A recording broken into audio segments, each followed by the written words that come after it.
Hi, then welcome to the Call to Cinema. I went early tonight, which I never do, but I decided, hey there, Wayne, welcome.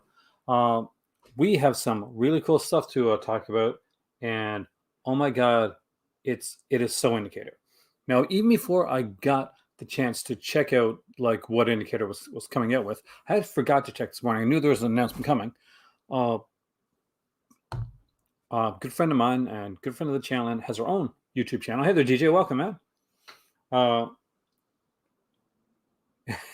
early, it's early. Hey there, Chad.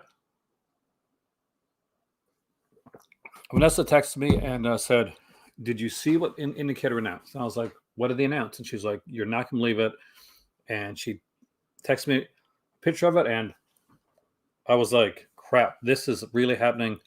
We're getting the 5th volume from the film Noir set, and it's gloriously, well, we'll get into that in a couple minutes. So for those that have not gotten that, and we're going to talk about the 101 Films announcement as well, but I wanted to kind of shine and a light on and focus on the Indicator announcement for today. I will say one other thing. I did a review for 13 Fanboy, and I'm actually really proud of that review. And I want to thank the 79 people so far that have watched that review. If you have not watched my 13 Fanboy movie review yet, what the hell? Worked hard on it. Watch it. I'm telling you right now. It's actually really good, and it's actually a good film. But if you want to know more, check out the review, because I do show a couple Friday the 13th memorabilia items in that review. There's going to be more shown, but some of them are packed away. Hey there, Justin. I was starting to worry, man. I want to thank you guys for coming in tonight. This was one that was done kind of last minute. I had planned to do this one tomorrow. I was going to kind of do it earlier in the day, but I decided to do a late night one. I figured that would be later in the night here. That would be pretty good. I was actually kind of getting ready for bed. I was upstairs. I was brushing my teeth. I said, you know what? I'm going to do this now. And hence the not drinking tea, at least for a little bit. I'm drinking water, because you ever try drinking tea or coffee right after you brush your teeth? Not the greatest. So for those that have not seen the Indicator stuff and don't, hey, they're Flickering Waves. Great podcast, by the way. Make sure you're checking them out. DJ Anubis, Metal Tavern, another fantastic podcast that you must be checking out. Oh, I got to make sure my stuff is turned down here, so that has anybody seen the announcement? Are they excited about it? Are they getting it? So I'm going to share the first 2 Film Noir box sets because I have them. So this one here is Film Noir, Columbia Noir, Volume 1. And it's got some really great movies on here. We got like 6 movies altogether. We got Escape from the Fog. So Escape in the Fog. Get from the Fog does sound like a really cool sequel to the Fog, doesn't it? The Undercover Man, and Drive a Crooked Road, really good movie. 5 Against the House, The Garment Jungle, and The Lineup. These are really good and really well done. And as you can see from the list of features on the back, Indicator does really great stuff. Hey there, Robert. I have not seen the Batman yet, but I am looking forward to it. My daughter, actually both my kids loved it. And if they love something, I usually love it, because we do have the same taste. And this is how thick their booklets are. Look, this is a booklet for them. Damn. Look at that, man. Look the quality they put into their stuff. So we're going to dive into the new one that was announced. There's actually 2 announcements. Obviously, one overshadowed the other. But by the way, Volume 2 has Glenn Ford and Rita Hayworth on the cover. Actually, I watched some of your review. I didn't want to see any spoilery parts, but I got to see a little bit of your review.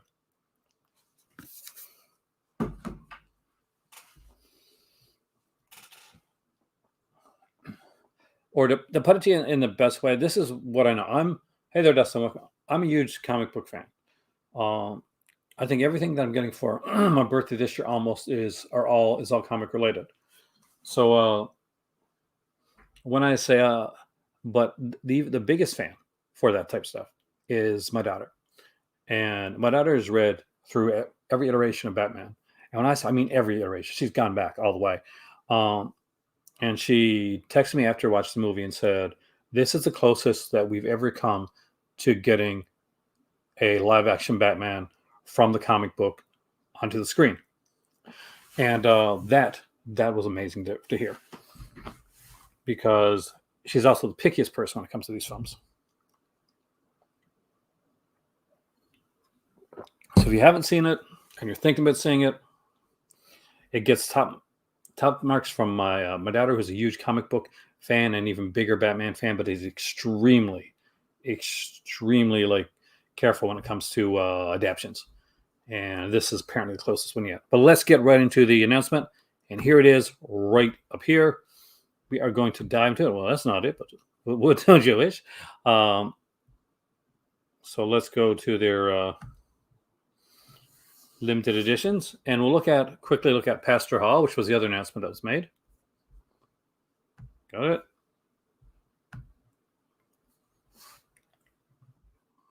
So we got a movie with Nova Pilbeam, Sir Seymour Hicks, Wilfred Lawson, and I don't remember this one. I don't know if I've seen this one, actually. It's a 1940 film, director looks by Ray Bolting.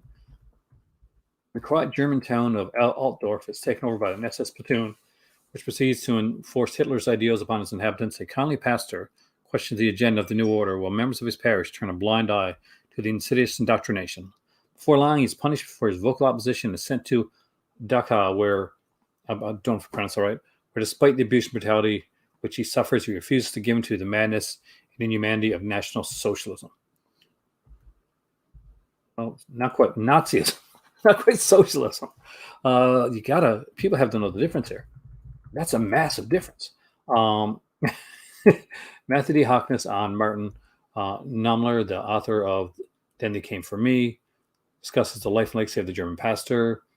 There's Richard Falcon on Pastor Hall, newsreel footage, Vanguard, a short film, Minefield, a documentary short film, new approved subtitles, a limited edition booklet, and limited to 4,000 copies.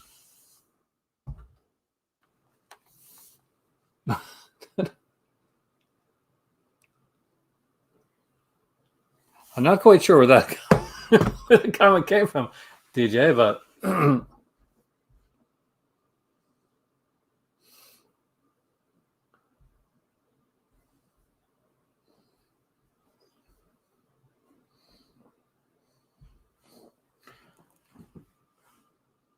they're really good, Dustin. I think you're really going to enjoy them. Affair in Trinidad is a fantastic film. That the ending to Affair in Trinidad has been like done over so many times in other films, even movies like Enter the Dragon. So when you see it, you're going to see something that's going to be kind of familiar. But Affair in Trinidad did it first. All right, here we are, the Columbia Noir number 5, Humphrey Bogart limited edition. We have 6 films on here. We have Dead Reckoning, Knock on Any Door, Tokyo Joe, Sirocco, The Family Secret, and The Harder They Fall. So these here run from 1947 right up to 1956, which is the last one. Dead Reckoning goes in 1947. We got Nicholas Ray's doing Knock on Any Door, which is a really good film in 1949. Tokyo Joe in 1949. Sirocco in 1951. Henry Levine, The Family Secret in 1951. And Mark Robinson's The Harder They Fall in 1956.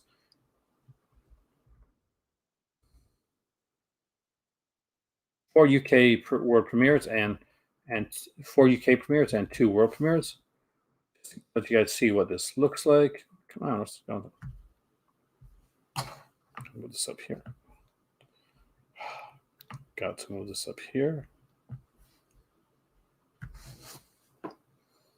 We got Humphrey Bogart and Elizabeth Scott in Dead Reckoning. Knock on Any Door with John Derek. George McCready is really, really good. Tokyo Joe is Alexander Knox. It is definitely worth picking up. Thanks a lot. We also have Humphrey Bogart's Sirocco here with Marta Turan and Lee J. Cobb. Lee J. Cobb's fantastic and everything. Family Secret, which has John Derek and Lee J. Cobb. And we get The Harder They Fall with Rod Steiger. So you know that's going to be really good. I thought it was one of the best boxing movies ever made. I agree, actually. I definitely do agree. So feature wise, what do you got on this? Well, I'm gonna guess a ton of stuff. I'm not sure if I'll let's see if all the features are here. It looks like there's a 120-page book, just like I showed you with the other one there. It is limited to 6,000 copies, and believe me when I say 6,000, not exactly a total a large amount when it comes to these indicator box sets. As you guys know, if you've been collecting these at all, go out of print, and they become pretty sought after. So this is not like just missing out on the slipcase. This is missing out on the box, the book, any booklets might be included. Definitely worth getting. So on this, we got 4K restoration on The Heart of the Fall, HD presentations on Dead Reckoning, Knock on Any Door, Tokyo Joe, Sirocco, and The Family Secret. Auto commentary with film scholar and preservationist Ellen K. Rode on Dead Reckoning 2022. Auto commentary with writer and film historian Pamela Hutchinson on Knock on Any Door 2022. Audio commentary with writer and film historian Nora Fiore on Tokyo Joe 2022. Audio commentary with film historians Alexandra Hellier Nicholas and Josh Nelson on Sirocco 2022. So these are all brand new commentaries. Audio commentary with professor and film scholar Jason A. Nye on The Family Secret 2022. And audio commentary with critics and writers Glenn Kenny and Farron Smith Neame on The Heart of the Fall 2022. We get the South Bank Show. Bogart Here's Looking at You, Kid, episode of the British Arts television series devoted to the iconic actor. The Tony Rand's on Dead Reckoning, appreciation by the writer and film programmer Jeff Andrew. On Knock on Any Door, the critic and programmer discusses Bogart, Nicholas Ray. Bertrand Tavernier on Tokyo Joe, archival appreciation by the subreddit filmmaker and critic. Tom Vincent on Setsu Hayakawa, the film archivist looks at the career and stardom of the Tokyo Joe actor from the silent film era to his Oscar-nominated role. Okay, that's right, on Bridge on the River Kwai. Christine Newland on The Heart of the Fall. The critic talks Bogart, boxing, and Bud Schulberg. Got Bertrand Tavernier again on The Heart of the Fall. Archival appreciation by the subreddit filmmaker and critic. The Negro Soldier, 1944 World War II documentary. Film intended as a recruitment drive for African-American enlistees, directed by Stuart Heisler and now preserved by the National Film Registry for its cultural and historical significance. It is definitely that one must buy. Jim Plines on The Negro Soldier, audio presentation by the author and lecturer, recording following a screening of the film at London's BFI South Bank. Negro Soldier 1945 documentary short film inspired by the success of the Negro Sailor, inspired by the success of the Negro Soldier. Tuesday in November, a documentary short on the U.S. presidential campaign of 1944, on which Nicholas Ray served as an assistant director. Wow, that Justice Be Done 1945 documentary short on the Nuremberg trials by Bud Schulberg. The Big Moment, a short film produced by the United Jewish Appeal, starring Knock on Any Door and Family Secret star John Derrick. Max Bauer on Super 8. Home cinema presentation of boxing matches. Max Bauer's a boxer. And TV and actors, yeah. Featuring the prize fighter who starred in The Heart of the Fall, including his famous bet with Primo Carnera that he would recreate in the film. Actually, that's kind of cool. Theatrical trailers, image galleries, publicity, and promotional materials, new and improved English subtitles, which actually is very important. I have a lot of friends that are that actually are part of the what's the right abbreviation I'm looking for, that would utilize the subtitles. 120-page, and me especially now as I get older, I do use subtitles a lot. 120-page interview book with a new essay by Imogen Sarah Smith, intensive archival articles and interviews, new writing on the various short films and film credits. This is a ton of stuff, guys. This is holy crap.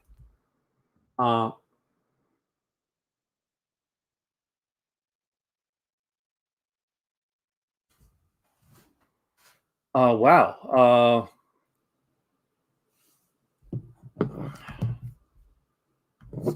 I looked at it today earlier on when I spoke with Vanessa, but I didn't get to look at it. This is the first time that I've gone through it like this. So you're getting my genuine reaction to I want to check something here, to this one.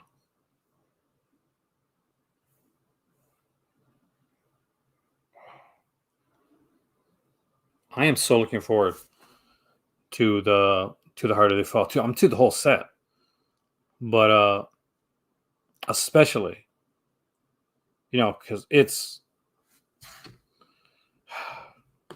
man, guys. Yeah, a lot of limited editions do tend to sell out, Justin. That's why these are really good ones to get early on. There could actually the pre-orders and stuff won't be on sale, but there could be a sale coming up for an indicator in the near future. This is the time of year that they normally do sales, so probably I'd say not sure. There's nothing been announced yet, but I'd say look for maybe next month. That's what I'm expecting. Maybe a sale sometime next month. Kind of a flash sale. They do like these. They do very limited sales. They do like maybe once or twice a year that indicator does a sale. But when they do one, it's actually a pretty damn good sale, and things sell like a lot, and they sell like crazy. So for those of you that are not used, have not bought any indicator stuff before, they're extremely high quality. If you're, for instance, you've bought Arrow like box sets before, then think of them in that quality.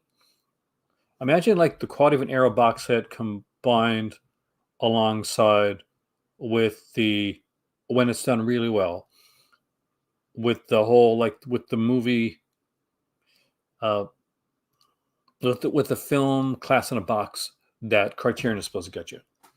So that's what this is.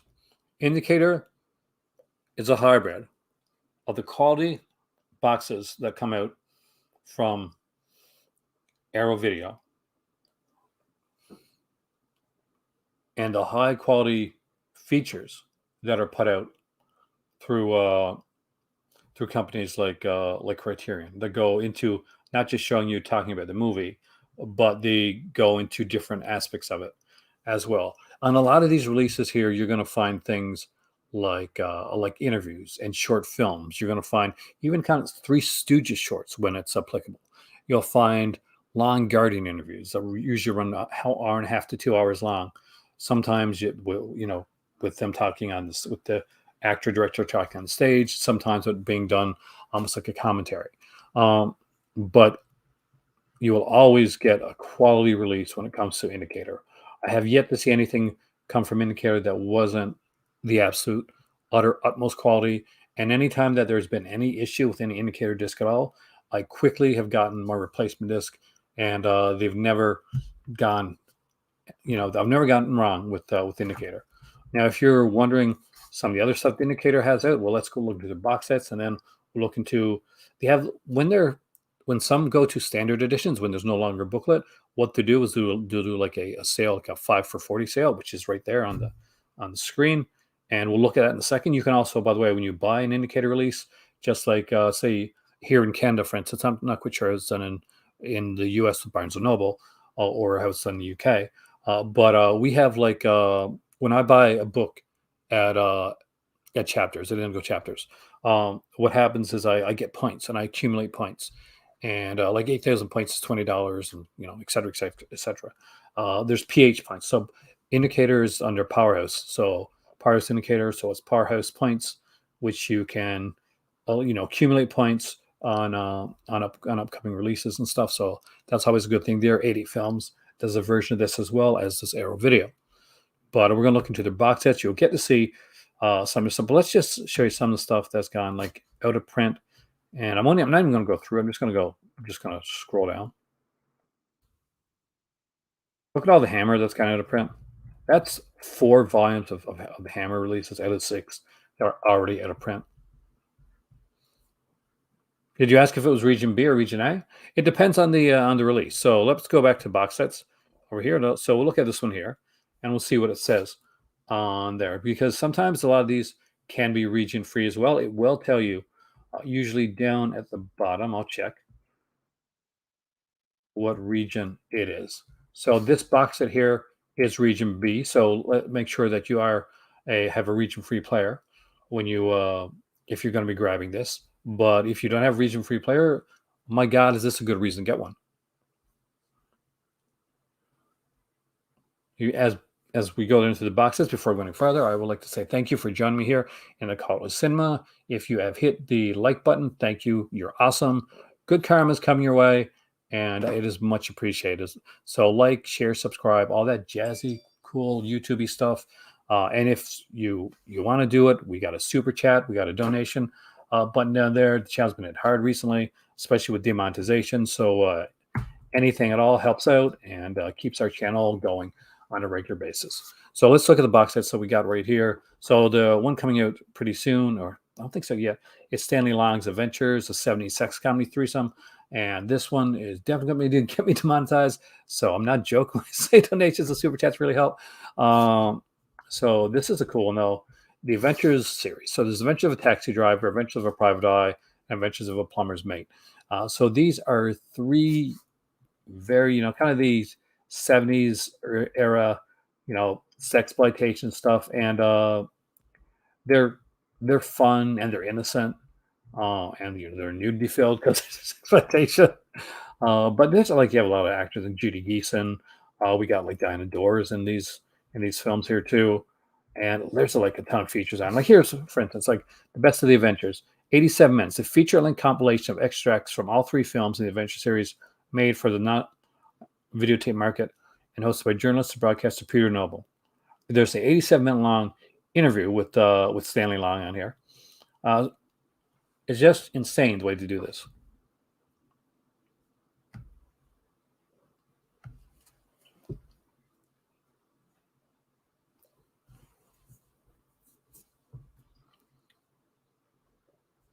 All right.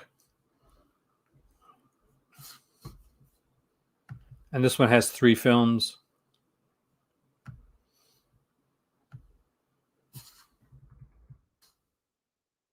It looks, it's fun. But, and that one is, see if that one's region B too, or if that one's, because a lot of these have turned out to be region free. As you can see, this set, it's everybody. Hopefully they're all here, but you're the one talking. And Justin, I appreciate that, by the way.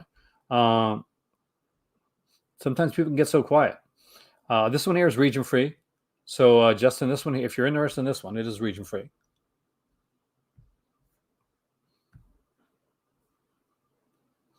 We got the Simbad Trilogy. Now this one was out of print for the longest period of time.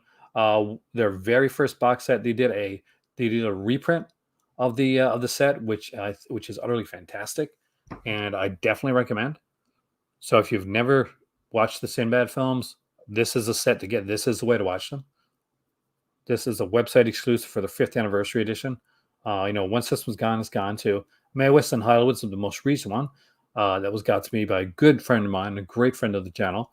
And actually, he's the one person out of everybody that's actually sent me a birthday present this year. So you'll see that when it comes out. When it comes. Here's volume 4 of the Film Noir set. And on this one here is a gorgeous set.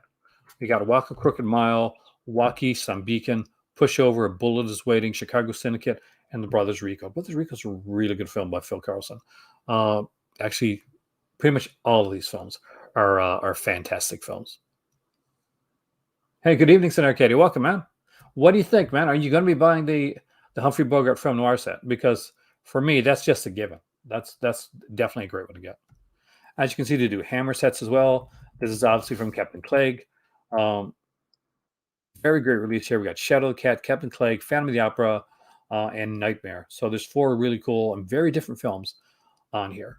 If you have not checked out their Hammer sets, unfortunately, the first 4 are out of print right now, but 5 and 6 are still available. And 6 is cool, some Night Shadows, and there is a ton of features on this here. We got things here like Shadow the Cat with Andre Morel and Barbara Shelley, who's in many, many Hammer films. You have Captain Clegg with Peter Cushing and Yvonne Romaine, and the great Oliver Reed. We get Phantom of the Opera with Herbert Lom, and Michael Goff, of course. And we have things like Nightmare, which is a great one by, I'm pretty sure Freddie Francis did that one. Yeah, Fred Francis, produced by Jimmy Sangster. Hey, there's Sandal.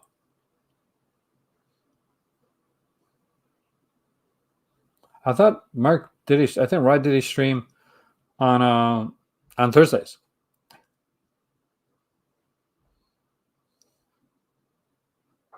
Thank you for coming in. I appreciate it. Hey there, Scalder.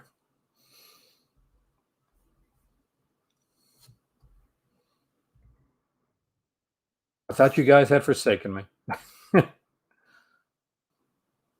Is that what I got to do? Bring in like fancy people? Get guys come. Okay, so we got volume 3, which is Johnny O'Clock, The Dark Past, Convicted, Between Midnight and Dawn, The Sniper, a great film.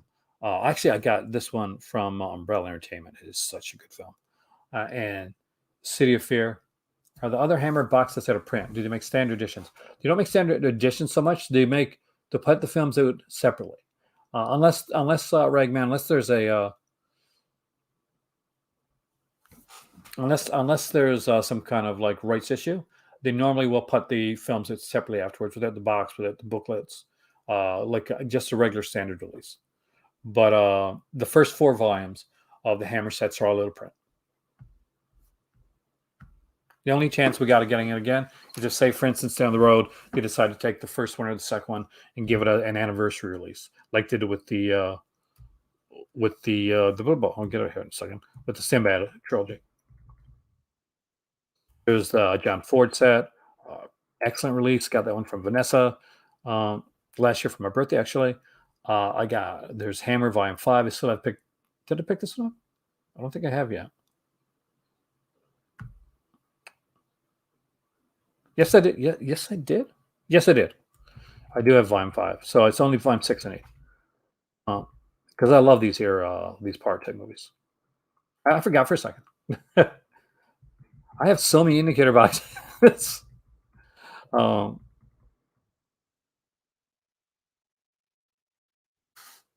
okay, because Volume's been numerous. Yeah, it's just that like twist in it. And here's some other ones that went out of stock. The Marlene Dietrich set was brilliant. That one's unfortunately out of stock. Volume 4 was my favorite of the Hammer box sets. Sadly, that one's gone in. And Norman J. Warren, this is one that I championed because it's one of the great boxes they put out, as is the William Castle sets. And Volume 2 is still available, but the one everybody wants, Volume 1, is out of print right now. Hey, I thought you did your weekly show on Thursdays. Did I mix it up? See, because if I had thought that, I would wait till your weekly show's over, and then that should come on.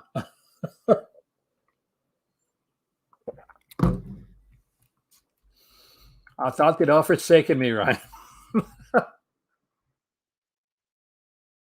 I would love it. Is, oh my God. Do you know I thought it was Tuesday? I'm so happy right now. And I should know because I put it in the garbage tonight, and Thursday is garbage night. Oh, they have some great stuff. I got a couple of the Film Noir sets right here. So I'm going to show. I'll show those to you right now. You can definitely come on. I'll send you a link.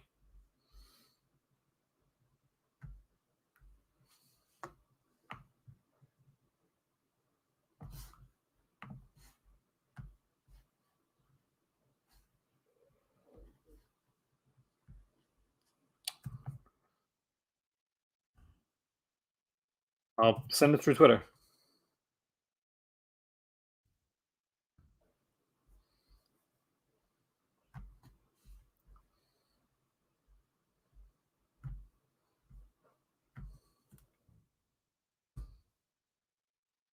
There you go.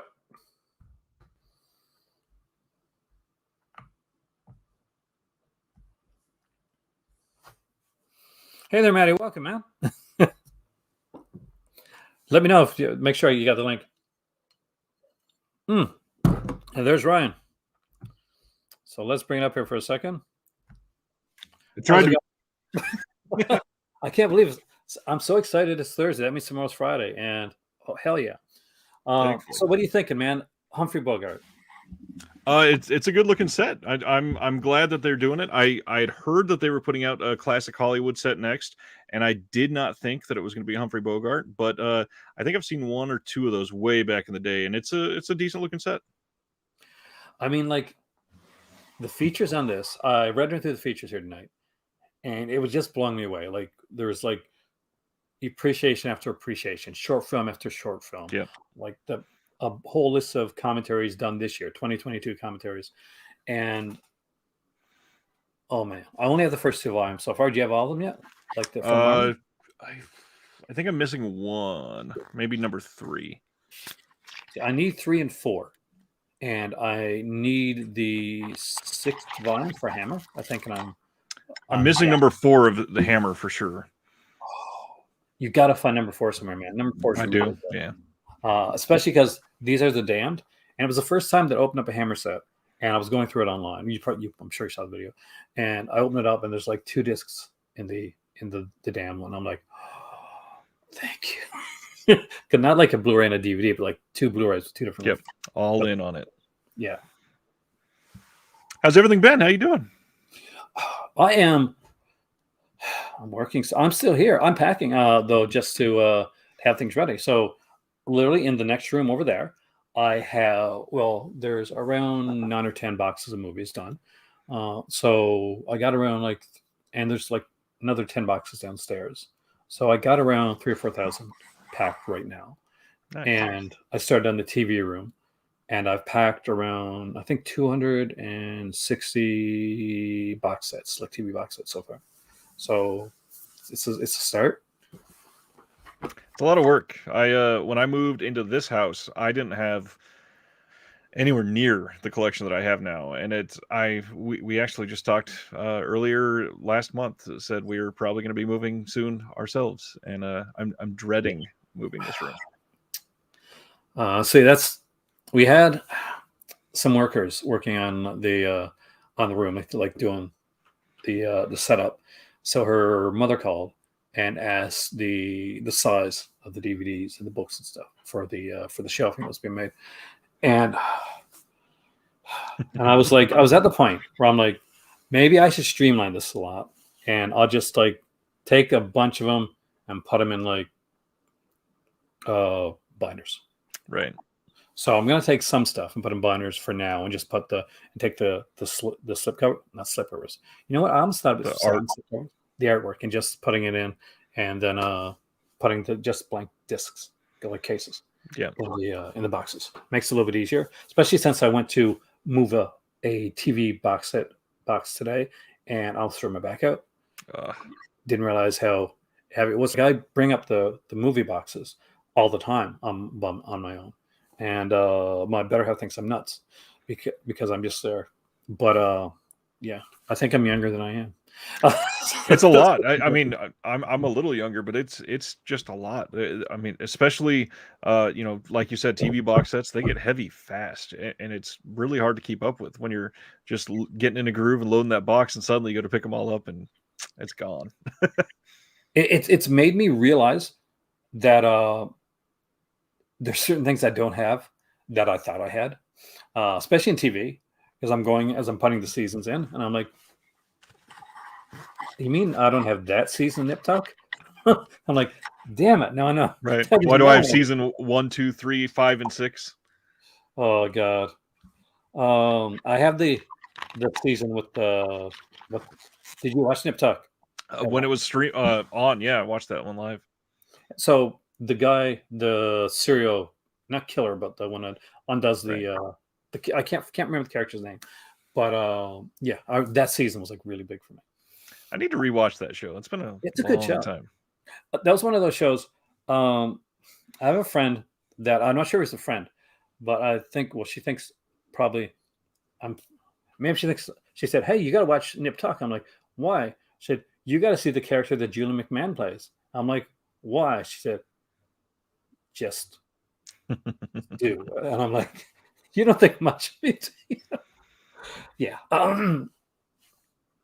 But yeah, it was years ago. So I'm gonna take it as a compliment, and I'm gonna leave it at that. Oh, that's it. Indicator though are killing it. I'm real happy with Indicator this year. They some of the like the Pamini organization, the things that they are uncovering that have literally never been released, that's a big deal.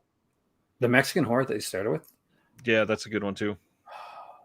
Yeah, I mean, there's such great stuff that's coming up from Indicator. This is starting out to be a really good year.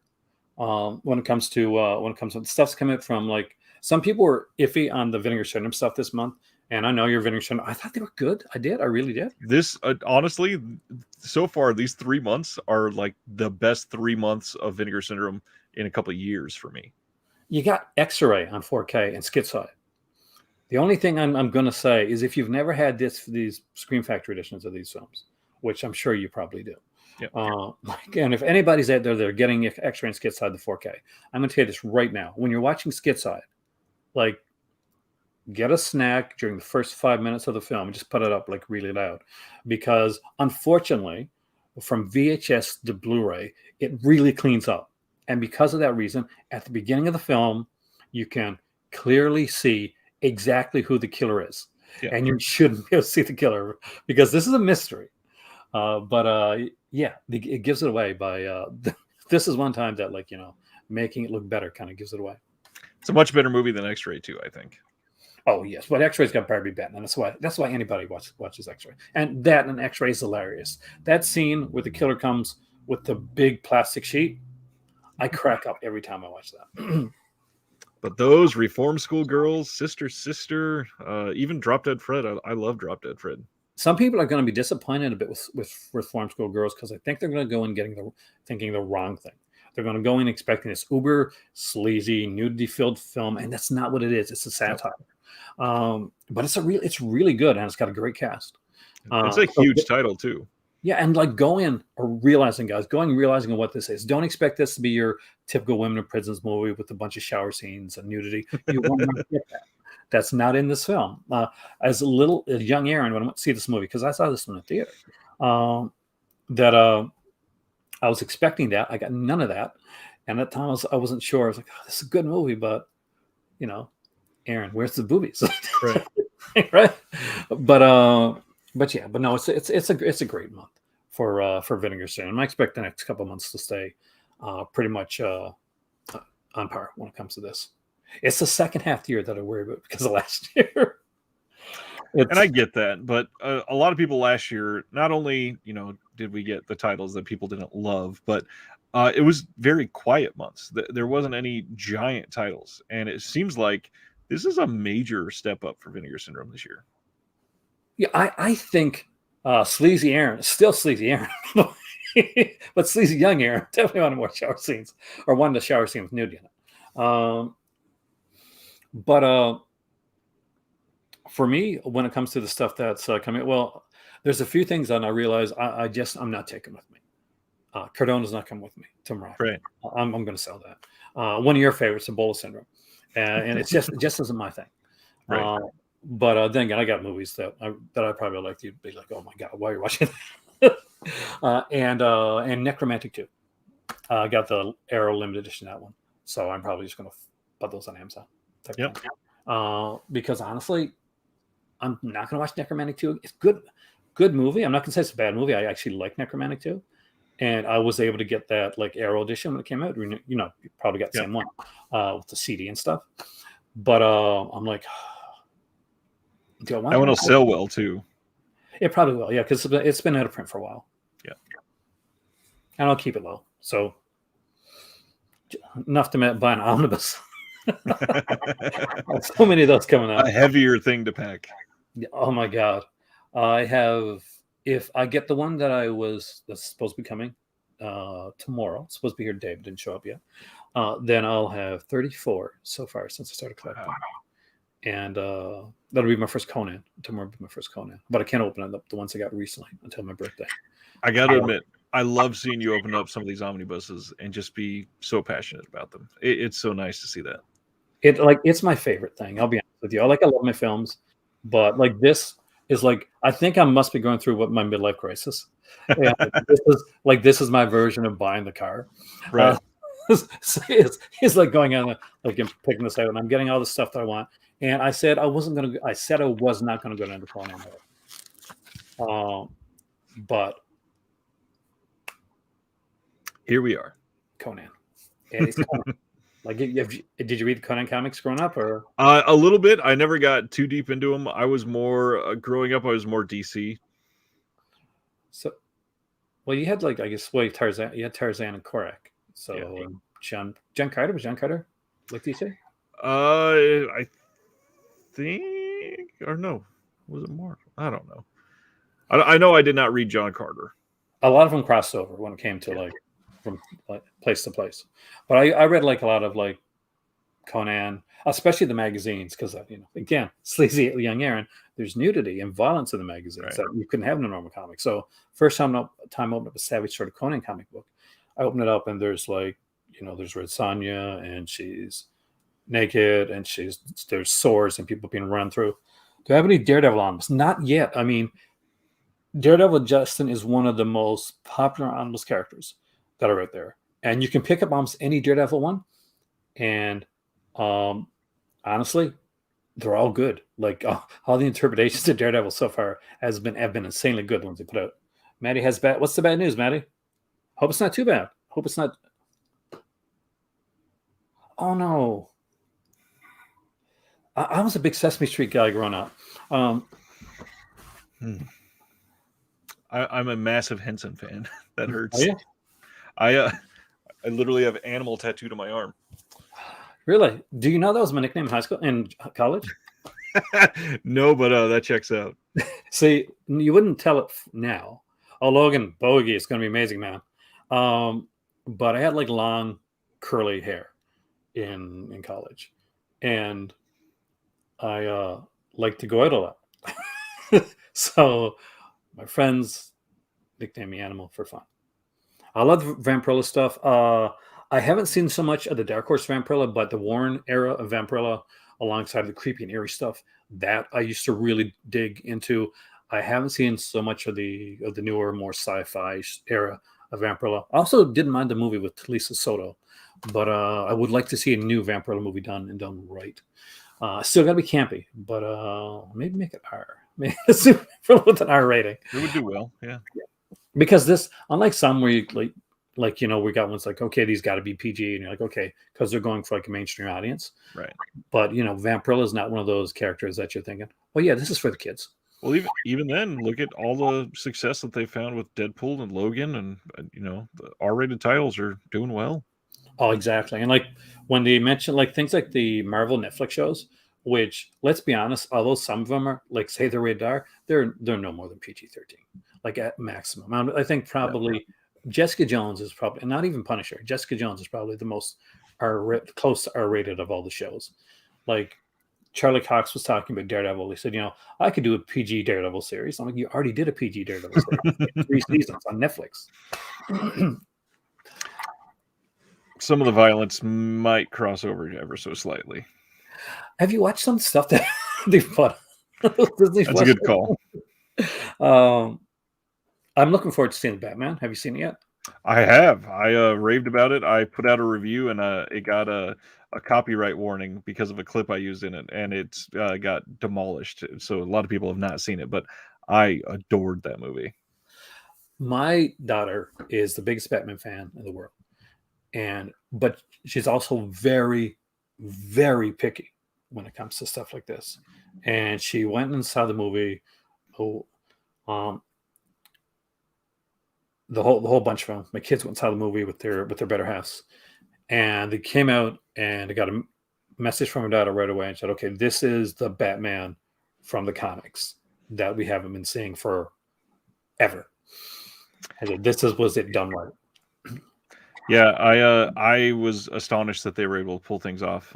Obviously, it is long, and it's a little longer than it needed to be. There's some scenes where literally Batman takes like 40 seconds to walk into a room because he's assessing things. But literally, he's a detective, and that's what a lot of us that have read the comics growing up, that's what you wanted. And it's the way they pulled off, Paul Dano's character playing, this Zodiac type character. It is beautifully done. It is so artistically shot. The action is really good, and it's the big thing is it's a realistic Batman. He's not, and I said this in my review, he's not like a bumbling like Spider-Man teenage level of person when he's Bruce Wayne and learning to be Batman. And he's also not the Christian Bale, the moment I put on the suit, I'm an expert in everything type of Batman. he's just a person. He's a real person. Like he took off his shirt and he looked semi-normal. He wasn't all dehydrated and muscly and crazy ripped. But yeah, It reminded me a bit from what I saw of the clips online. Is a little bit of Batman Year One era. Yeah, there are Especially certainly Zoe some Kravitz things Catwoman. pulled right out of that. Because Zoe Kravitz Catwoman looks exactly like a picture from Frank Miller's Batman Year One. When Frank Miller was saying, well, and what's funny, I actually said one of the things in my review is that a lot of the aesthetics of it feels like Sin City, the very first Sin City film. And you couple that with scenes that genuinely feel like they were ripped out of Batman the Animated Series, and it's everything that 90s me really wanted. see, for me, when I think of the Batman and I think of this, one of the first things that I ask that Nolan got wrong, like one of the big things Nolan got wrong, aside from like not reining back Christian Bale's Batman voice, because I think that was a Nolan thing. That's not a Christian Bale thing. That's Nolan being scared of Christian Bale thing is what that is. But is Gotham in the comics, Gotham in the animated series, it's a character of its own. Yep. Gotham breeds this type of hero, breeds these type of villains. You look at Gotham and you see exactly why these people exist. That wasn't present in the Nolan films. It was just typical, Gotham is Chicago.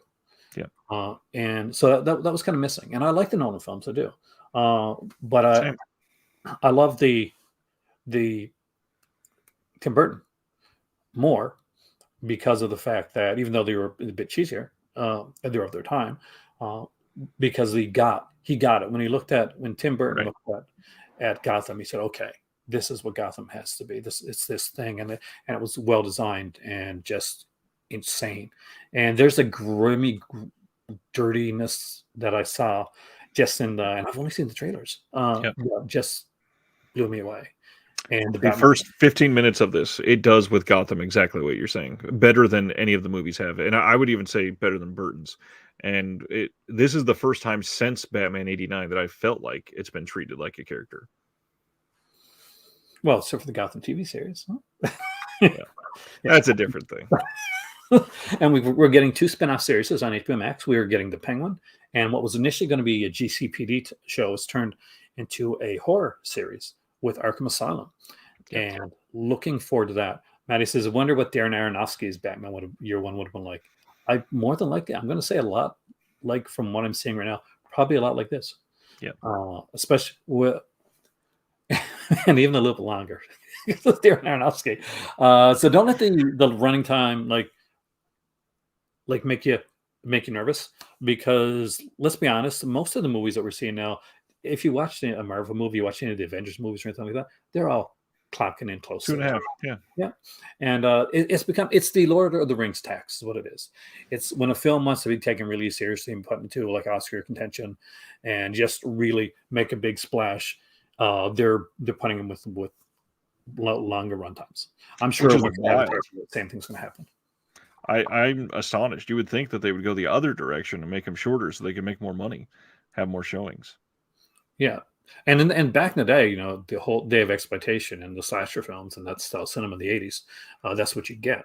And you clock in like maybe at a sci-fi film or something, maybe 2 hours. Maybe if you would go shy over 2 hours. The horror Arkham Asylum. It's going to be on HBO Max, Robert, and it's in the works.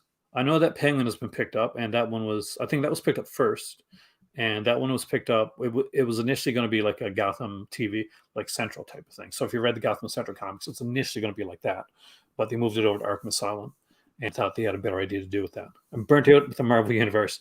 I think the good thing with Sardis is that the Marvel Universe has changed in that what we're going to see coming from the Marvel Universe in this generation may turn some people off, like the first 10 years or so of it, because it was the age of science is what the whole thing was about. Like the Avengers was the age of science, and this is the age of magic.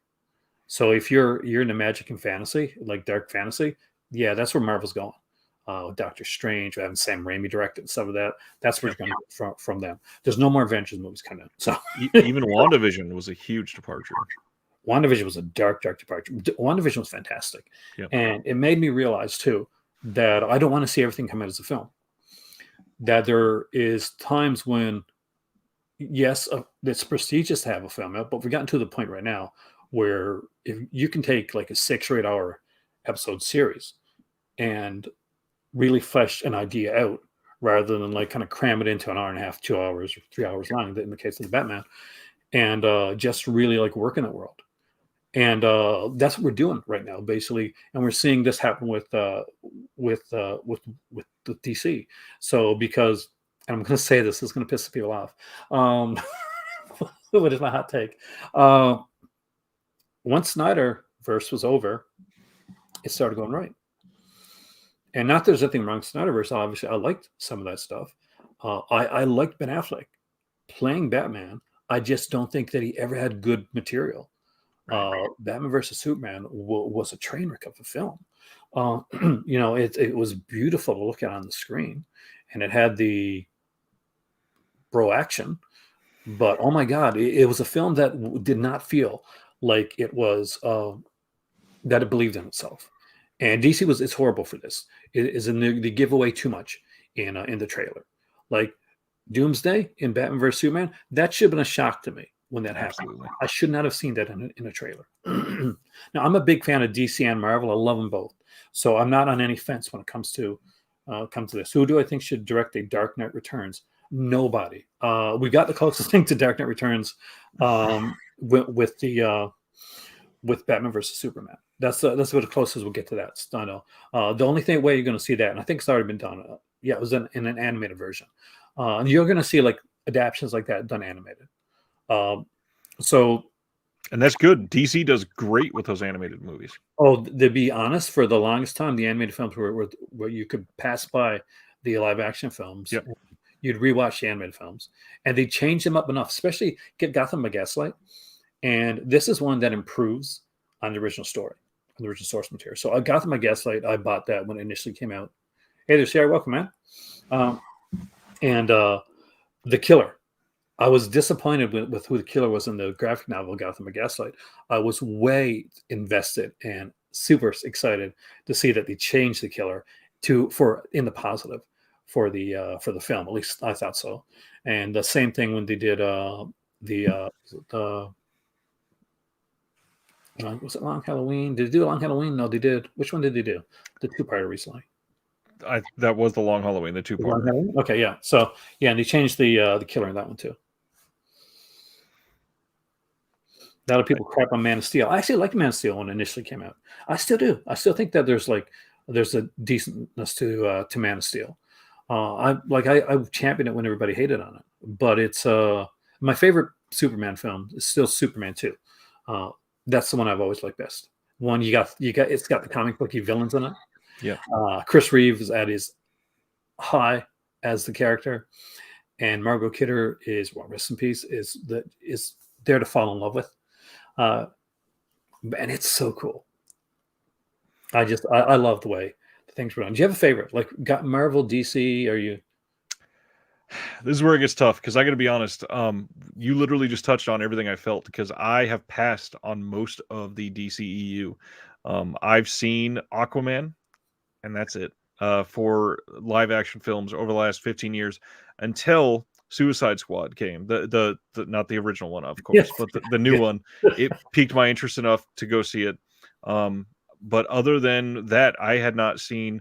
I've still never seen Man of Steel. I've not seen any of the Justice League films. I've not seen Shazam. I've not seen Wonder Woman. I've not seen any of them. Okay. I want to. Wonder Woman, first one, excellent. Wonder Woman 1984, problematic, but it's okay. Shazam is good. It's a little tonally unbalanced, but I think it's fun. I think you should see it before the new one comes out. Yep. Let's see. I think I've seen all of the Marvel films except for Eternals. I do, and that's where I was going to go into this, is I prefer the DC animated. All of them are incredible. I like the Nolan films. I loved the Burton films because of the age I was when they came out. Even Batman Forever is one of the worst movies of all time, and for some reason I still like it. This new Batman, though, immediately, it's hard for me to give a film like 5 stars genuinely. and I walked out and gave it 5 stars immediately. I walked out of the theater, and it was a clear night here in Kansas City, but there was a storm coming in from the east, and it was one of those storms where you could see the lightning dancing across the clouds, and it was the perfect feeling to come out of that. And then I immediately got in the car and put the score on. It was that good for me. That is awesome. See, there's people that are hating on it, but and I have no idea who those people are. Yes, we do. They're the people that are super invested in Ben Affleck's Batman, and they've not watched the film. I don't think Eternals is skippable. I really don't. But now that being said, I am a huge fan of the Eternals, the comic book, and they definitely changed it around. One of the cool things with Eternals is when Jack Kirby was writing Eternals. Have you ever seen it, or do you know anything about it? I know a little bit about it. I never read any of the Marvel comics except for some X-Men. I don't know why. I was really into the DC comics, not super big into Marvel. I think the style got to me more. You just gotta get the right ones. That's the thing. Eternals, so at the time when Jack Kirby was writing the Eternals, there's a book at the time called Chariots of Gods, and Ancient Aliens, by the way. Pretty much got everything from Chariots of the Gods, and so did Jack Kirby when it came to a lot of this Eternal stuff. Is like you have these pretty much these superhuman beings, these kind of aliens that come down, and they're like kind of gods on Earth that are sent by these other gods. And very well done, extremely well done. For the type of stuff for you. What's your favorite DC comics? Are you like a Batman person all the way, or? Not all the way, but primarily they were probably the best. Like I still think Court of Owls is some of the best thing over the last 12 years. I don't remember how long ago that first one came out, but yeah, that new Court of Owls was really good, really hit home. Scott Snyder on? The new 52 Court of Owls. Yeah, Scott Snyder's great Capullo. Great run. Oh, and I've always loved Swamp Thing too. Then what? Man Thing may be a really good read for you because they both came out around the same time. They're both very similar. Man Thing gets a bit more trippier and a bit, just saying something, considering who wrote Swamp Thing. But yeah, Steve Gerber is one of those mad geniuses. He did Howard the Duck, like in the comic, like the original comic Howard the Duck, which is a super subversive, like kind of political, unusual, strange comic that just like, and he was like he was like the insane genius of his day. Unfortunately, he's passed away. But yes, his Howard the Duck stuff, the the Man Thing stuff was really, really good. Green Lantern for you? I'm guessing if you're going Green Lantern, Sardis, then you're probably Jeff Johns' era Green Lantern, which is probably the best. I got the first omnibus for Green Lantern. It's nice. I'd recommend, by the way, if you like that, there's 2 omnibuses out for the total run for Scott Snyder and Greg Capullo's Batman. It goes through the whole Coder Howell's Death of the Family, which Death of the Family is incredible. With the Joker. Yeah. Makes them think he's got all their faces cut off. It's just fantastic. I wish I could grab it. My wife got me the John Carpenter penned Year of the Villain that he did with the Joker, and it's got a Carpenter autograph on the front of it. It's really nice. Your wife's awesome. She is, really great Christmas present. But yeah, as far as comic book goes, not even DC or Marvel, my favorite comic book of all time is still probably always going to be The Walking Dead. I followed that as it came out. I love the way it was written. I've not even watched most of the TV show, to be honest. I love the comic. It's very different. Yeah. Like there's characters in the TV show, by the way, you're going to be like, oh yeah, this is one of the main characters. So, oh, they're dead. They're alive in the comic book. Yeah. I think I saw the first 2 seasons, and so then you got to see when those characters died. when Darabont left, I was just soured. You missed the Governor's one of the best parts, though. Yeah, I did miss all of the Governor. And Jeff Lemire. Anything written by him? John mentioned that Animal by Jeff Lemire is a stellar run. It is a fantastic run. Jeff Lemire is a Canadian author, and he is a twisted Gothic author. And I think of him much in the way of a Joe Hill, the way that he does things. So yeah, anything Jeff Lemire, man, Harrow County. It's a really, really good. So that's his independent. But Animal Man was a really, really good run. So was Swamp Thing in New 52. It changes around halfway through, and I think when it switches over, it actually gets better. Interesting. I think I have the first, not the omnibus, but it's like 6 issues together. I have that first paperback one, but I was never able to go past that. That was like right when I was forced to become an adult. Basically, I was reading through those, and then we moved to Kansas City from California, and yeah, then we had kids, The and saga, the now I Swamp never Thing? sleep. I think that like Swamp Thing was one of those like seminal moments, and I couldn't tell you the comic right now. And this would be for a bunch of people that are comic fans. Is the anatomy lesson? Uh, Literally blew my mind because I've been reading Swamp Thing, and we get to the anatomy lesson, and they're doing the dissection on the Swamp Thing, and spoiler alert for a comic that's around 30 years old, and you find out that he's not who we thought he was. All this time he thought he's this doctor, and there's this big origin of the doctor like going into the swamp and like catching on fire and coming out and he's a Swamp Thing. But he's not. He's just got like trace memories of him. The guy's still in the swamp, and that changes everything because all of a sudden, imagine like you're reading Batman, and the mask comes off and it's not Bruce Wayne, and you find out, oh, it never has been type thing. It's very, very well done. There's some good stuff out there.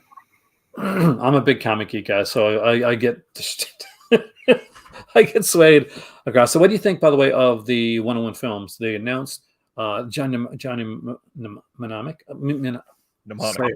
Thank you. It looks like a ridiculously good release. It's a fun little sci-fi film. It's one that will probably sell very well for them. Their Black Label is obviously always very high quality. I just spoke about them on my show actually with Mark, who runs Orbit DVD, was on my show tonight, and we spent the whole hour and a half, hour 45, talking about all the releases from this week, announcements from this week, and there's some good stuff coming out. I was looking forward to that, and then I didn't realize I was like, it's early in the week, so I'll do a video. It was a good time. Yeah, the 101 films, the Black Labels, they always had good releases, but slowly their other stuff is starting to get a lot better too. Like the last broadcast, that release was incredible. No Man of God, the other movie that they just put out recently, that got another hard box release. They're doing some good stuff, like very quietly, and then not to mention they're coming to the U.S. later this year. They are, and I love the fact they're playing Crystal Lake Memories. Yep. I do remember Now Comics because Now Comics put out Fright Night and Terminator, and I had the whole collection of and Green Lantern, Green Hornet. I had the whole collection of Fright Night comics. So I'm a huge Fright Night fan. Fright Night is great, yeah. The comics were cool actually. If you ever get a chance to pick any of them up, it kind of started. Like I've read 1 or 2 issues. They do the cool thing where like basically at the end of Fright Night, the original film, like it hints at that Evil Ed is still alive. It's like, you're so cool, Bruce, right at the end in the glowing eyes. And in the comic book, it goes with that. Like Evil Ed owns I think a bar or something like that from the comic, the bar from the comic. Yeah. Which is very cool. They're putting out the first 2099 omnibus, which is going to be amazing, which is Spider-Man 2099. So anybody that doesn't like regular Spider-Man, and you want more kind of like sci-fi or harder core stuff, Spider-Man 2099 is what you want. It's very, very different. It's a very different origin, a very different character, and it's set in the far future of 2099, and there's this whole like universe. But Miguel O'Hara is the character. That's Spider-Man. Nothing to do with Peter Parker. Nothing at all to do with it. But brilliant. And it's coming out. It's like 1,300 pages. The omnibuses. I love how much you know about all these, and that's why every single time, just watching you open one of them, it's such a delight to see you be so happy. You're making me sad in a good way. The VS banner over it saying "Game Over." What? Then you're saying a banner. I haven't seen that actually. Yeah, they have a teaser image for their upcoming sale. Ah, I have not seen that. I'll take that in a second. So I got to ask you, what do you think this whole the Vinegar Syndrome synapse thing? And yes, I remember Evil Ernie and Lady Death. I used to have the Chromium Lady Death cover actually. Um, the thing is, companies are under the impression sometimes that they have the rights for things when they actually don't. The whole situation has been kind of gross from the very beginning. That it does not feel right. Synapse, when they heard when Vinegar Syndrome announced that they were putting out Thriller in 4K, they pushed up the release date to have it come out earlier, which seems a little shady. Yeah. The fact that Vinegar Syndrome is saying that they are working with the actual director and everybody that owns the rights, and if you want the people that did these pieces of art that we appreciate to get paid for their work, which I'm a big proponent of that, then you need to get the Vinegar Syndrome release. That tells you a lot about Synapse. The way that it was, the way that it was like lightly threatened recently by Vinegar Syndrome, what it came off to me as was basically a public cease and desist. And the fact that it has not been pulled yet, and they're clearly not talking to each other, I feel like there's going to be some bad blood eventually. And I don't love to see that in this hobby at all. I mean, like I've liked a lot of stuff Synapse has done over the years. I will, I still got to get Massacre Same. Central High, but it does sour me a little bit, and I hate to see this in this community because it's such an all-inclusive community that this, you get so many communities where even like I talk comics and like some comic people fighting against one another. Oh, I don't like Captain Marvel. I do like Captain Marvel. Who cares? Like what you like, don't like what you don't like. But this is on a different level when it's company against company. And I do think that like people have dissed on Vinegar Syndrome a bit, but I'm going to say I think they've done a very good job of handling it. They haven't like come out and just been like super aggressive or anything like that. I think they've been really respectful with the way that they've done it. I know that Synapse initially put out a DVD release of The Color One Eye or Thriller picture years ago. I know because my dad owns it. But were they working on it before, or did they? Is this basically jumping on the opportunity was there? They already had like a transfer, and it had already been announced before Vinegar Syndrome even alluded publicly that they were putting it out. So I don't think that necessarily happened that way. However, from the sound of it, first of all, the Blu-ray release, it's not even like a new restoration. It's basically an upscale of that old DVD transfer. So for me, it's not even like I'm just a collector of these type of films, and I do like 4K a lot actually. That the Thriller release is automatically the Vinegar Syndrome is the one I go for. Yeah. That and I feel a bit better about getting it, if you know what I mean. But is Thriller good? I think it's good. I like it. Christina Lindbergh, who is in it, she does a lot. She was like a big kind of like sex symbol in her day, definitely. And this is one of her best films, actually. Are you a fan? Easily her most well-known film too. It's very good.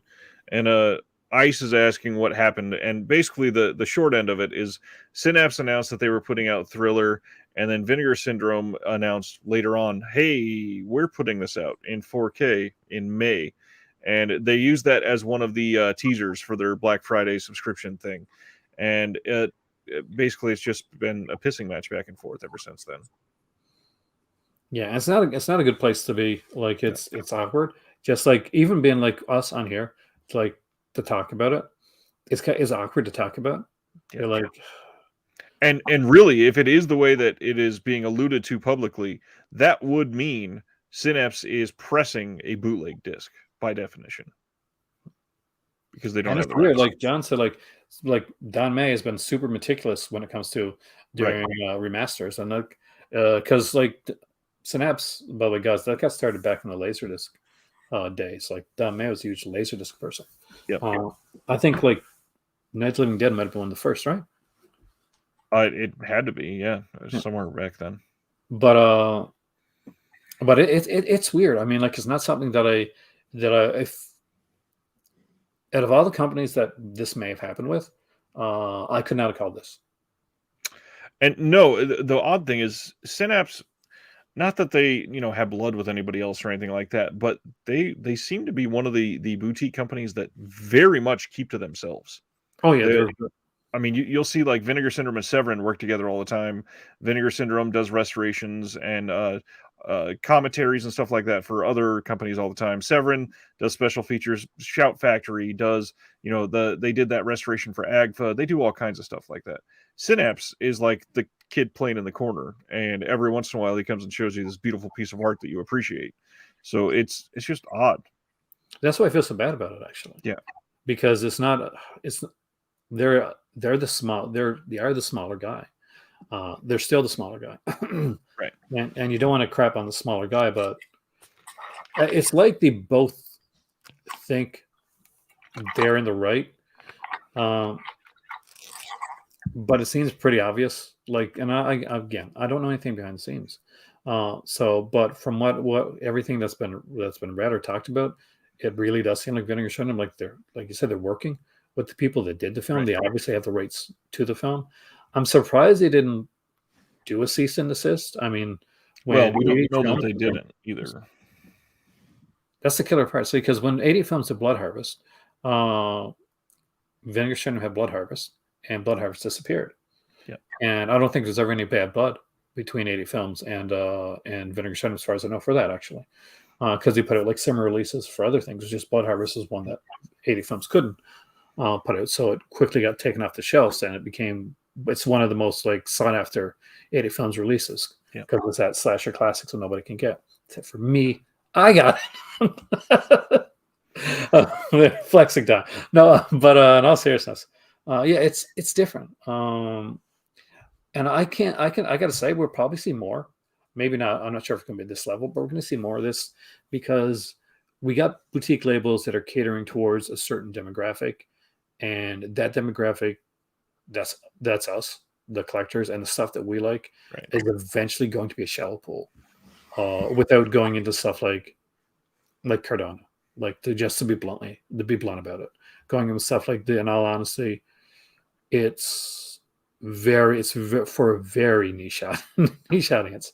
Yeah, but we got to realize too, there's a lot of these people that are blind buying everything and discovering. So even though the pool is semi shallow, there's literally still thousands of films that could be sold. And yeah, granted, most of them are not great, but there's a lot of stuff that is still out there that is great. And truth be told, some of these releases that historically have rights problems or have missing elements, suddenly if people are realizing, well, Vinegar Syndrome will likely be able to sell 12,000 copies of this if we find this and do it in 4K, they might be more willing to put something out. So something, I'm not saying Vinegar Syndrome is going to do it, but something like A Dawn of the Dead that wouldn't ever release in the US, he might be willing to lower his price a little bit if he's realizing like there could be a giant payday in it for me.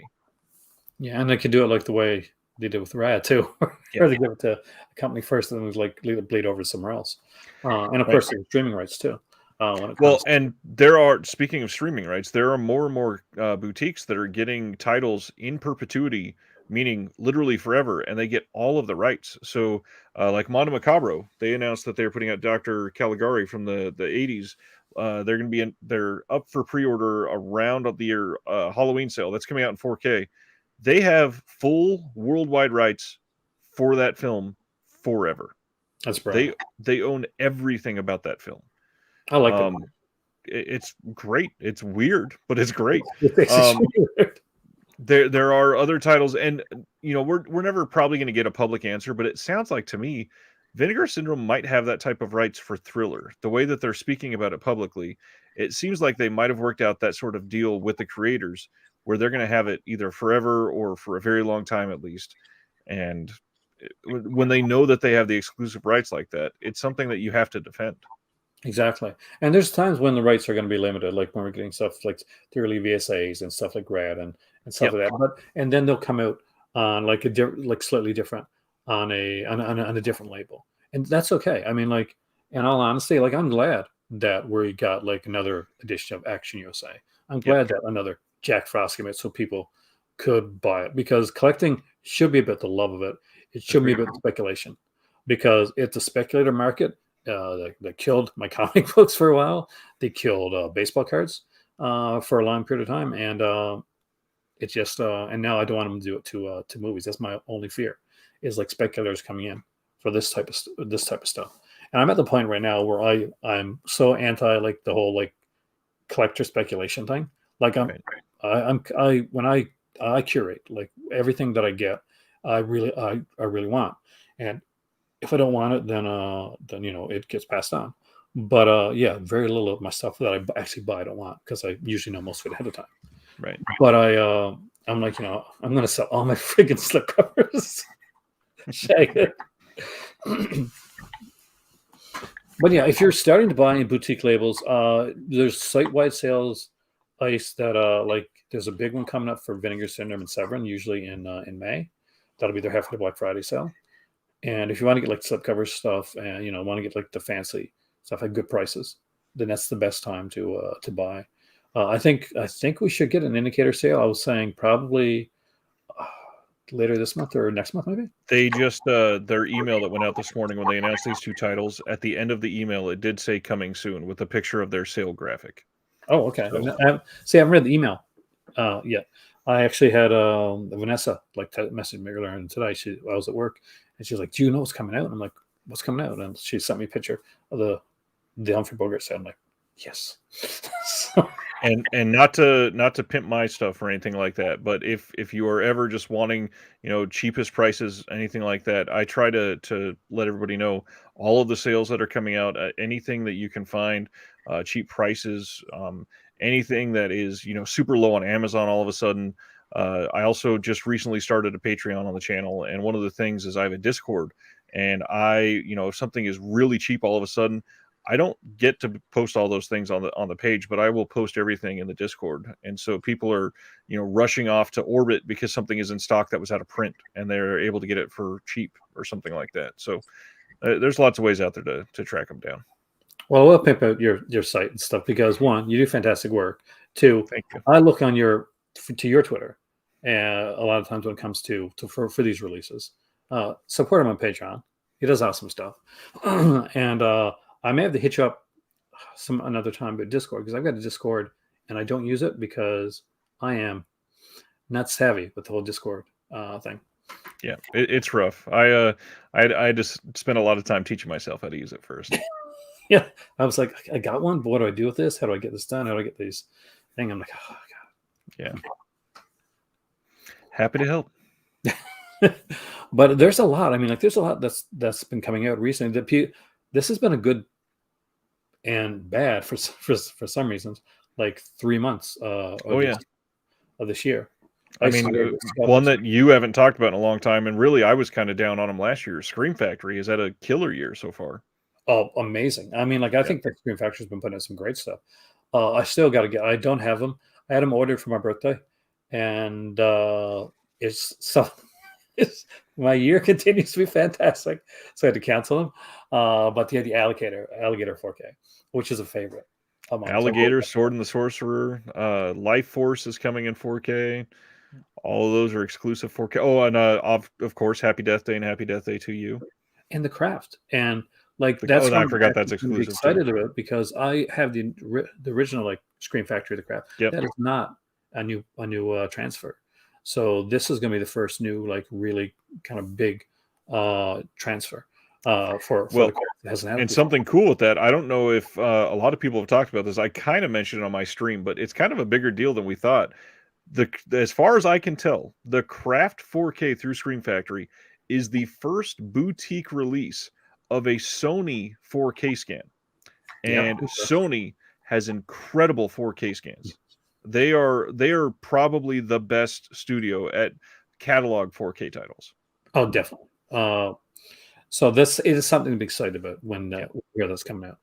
And not to mention with the doors that could open. That is a huge deal. What do you think? You think there any thoughts of what could be next? Possibly. I'm thinking, first of all, it's been a long time since they put out a box set at all. I think that it's pretty close to time for them.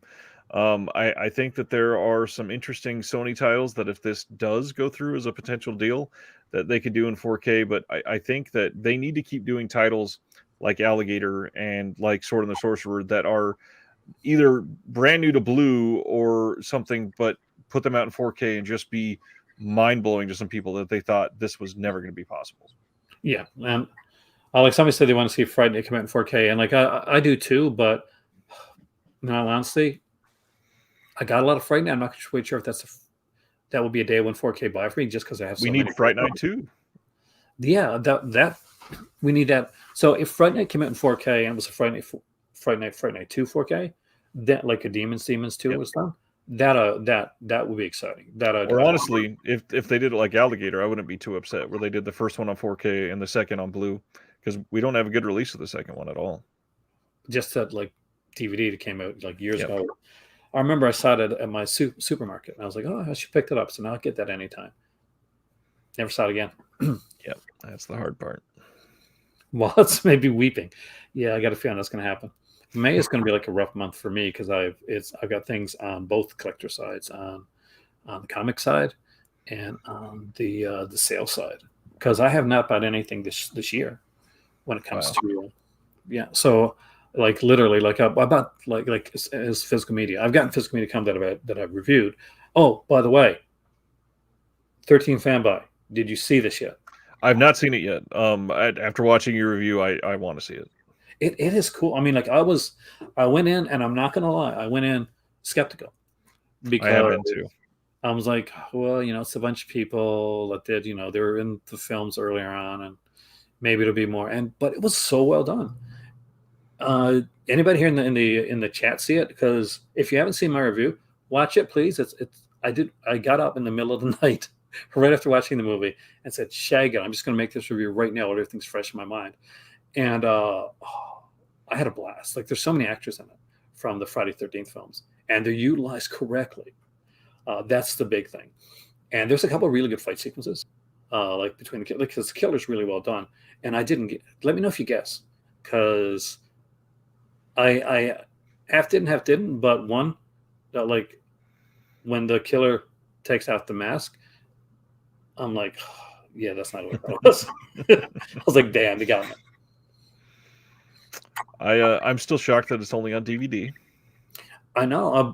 I heard. I think Deborah Voorhees directed it, and she got a role in the film as well. She, of course, I'll remember her from Friday 13th Part 5. But yeah, I think she said there's a Blu-ray release coming.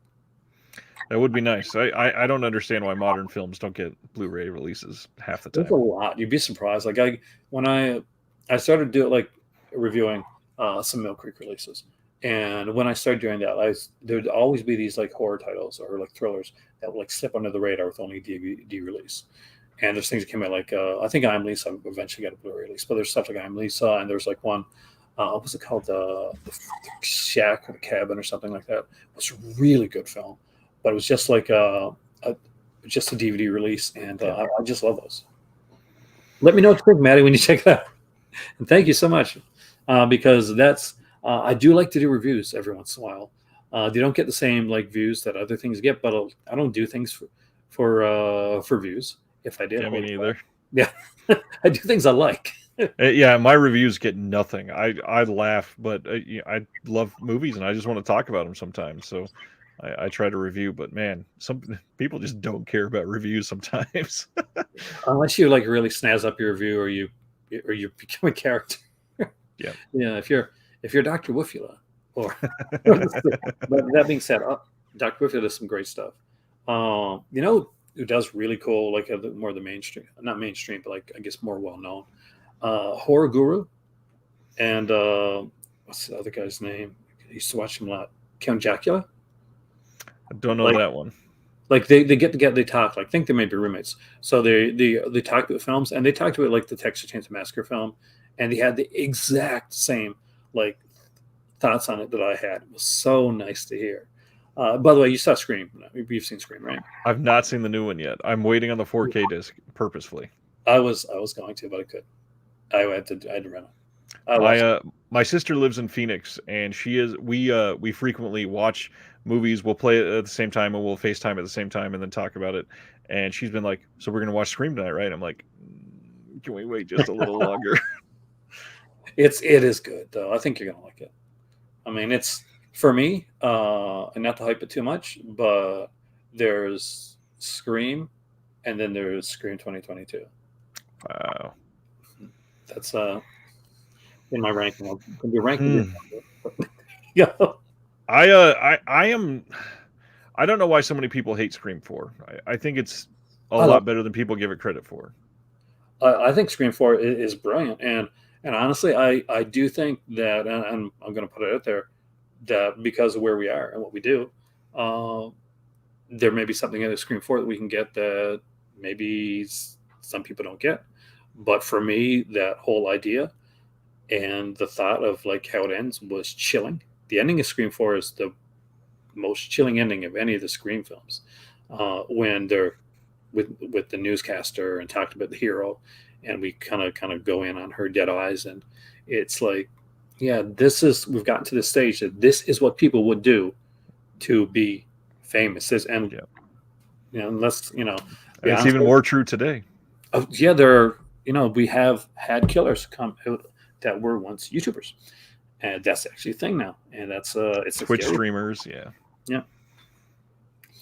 There's a guy that used to I remember watching probably Bailey Sarian, who does like a lot of these kind of like murder makeup Monday type things.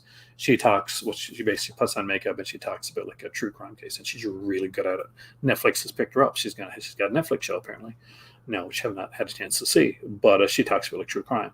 And because of my mom, I also have a very affinity to true crime, and she'll talk about these like really like weird cases and their stuff, and I'm like, yeah, this is kind of cool.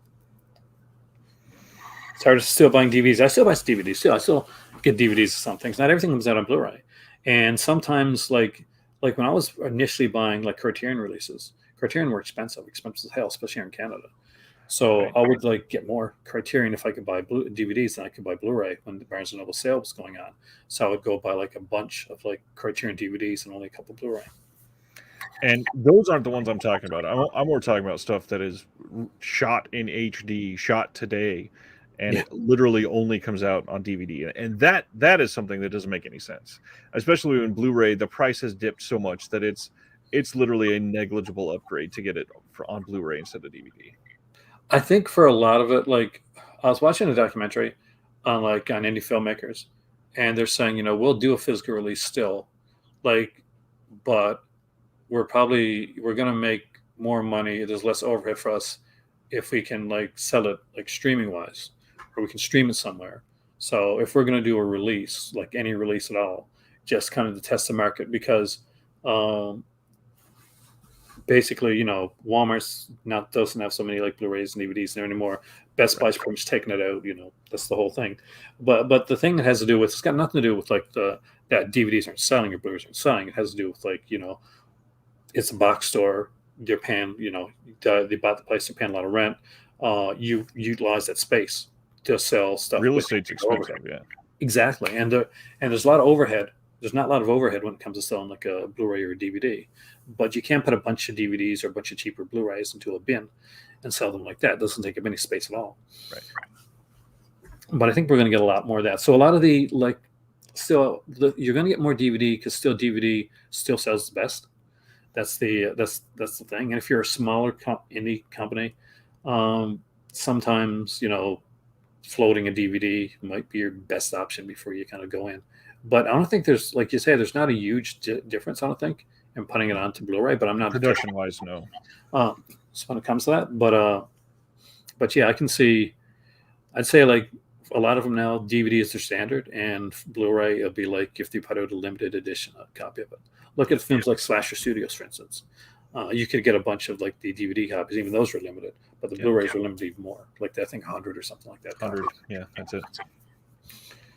Which is crazy when you think about it, like because and they put out some good stuff. I actually like. It's not terrible. Yeah, no, like my one of my viewers sent me all the Slasher Studios films, and I had a blast watching them, especially Irrational Fear. think so. Yeah, that one and Don't Go to the Reunion I like too. Yeah, that was good. I like the Christmas one, but not as much. I agree. I think that was the weakest. third. Yeah. Yeah. See, never like pass on something just because it's DVD, because you honestly, because I 13th fanboy, for instance, that's just on DVD right now, and totally worth it. You like, you know, your gore in your movies and like a cool mask and a bunch of people that you probably haven't seen in ages, and realize, oh God, these people, they're in a Friday 13th movie, but they're damn good actors too. I got to admit, I kind of agree with Ragman there. If it's a brand new movie and it's only out on DVD, I at least will look at it twice and really question if I'm going to get it. Even if it's like an indie release, though. Yeah, it's got to be something I really want. I will blind buy a higher quality release of something all day long. No, you got to see 13th Fanboy. And I will. Literally, because of your review, I'm going to be getting it. But it is one of those. Hey, to a trash book, man. But yeah, the titles that were never on Blu-ray, or we're just still hoping that it will someday get an HD release. That's not what I'm talking. I'm talking about something filmed in like 2020 or 2021. If it only got a DVD release, I'm gonna question why. For me, like, I don't mind a DVD only release if you're talking about like a small company that's just put out one film or two films, that type of thing. Yep. But it is kind of curious if it's like a studio film. And it's a DVD, and it's just a DVD release. Then you like say John Carter Mars came out today, which is a film I like, but Disney crapped on because, and in all honesty, timing. The reason John Carter Mars didn't do well, I'm going to say it right now.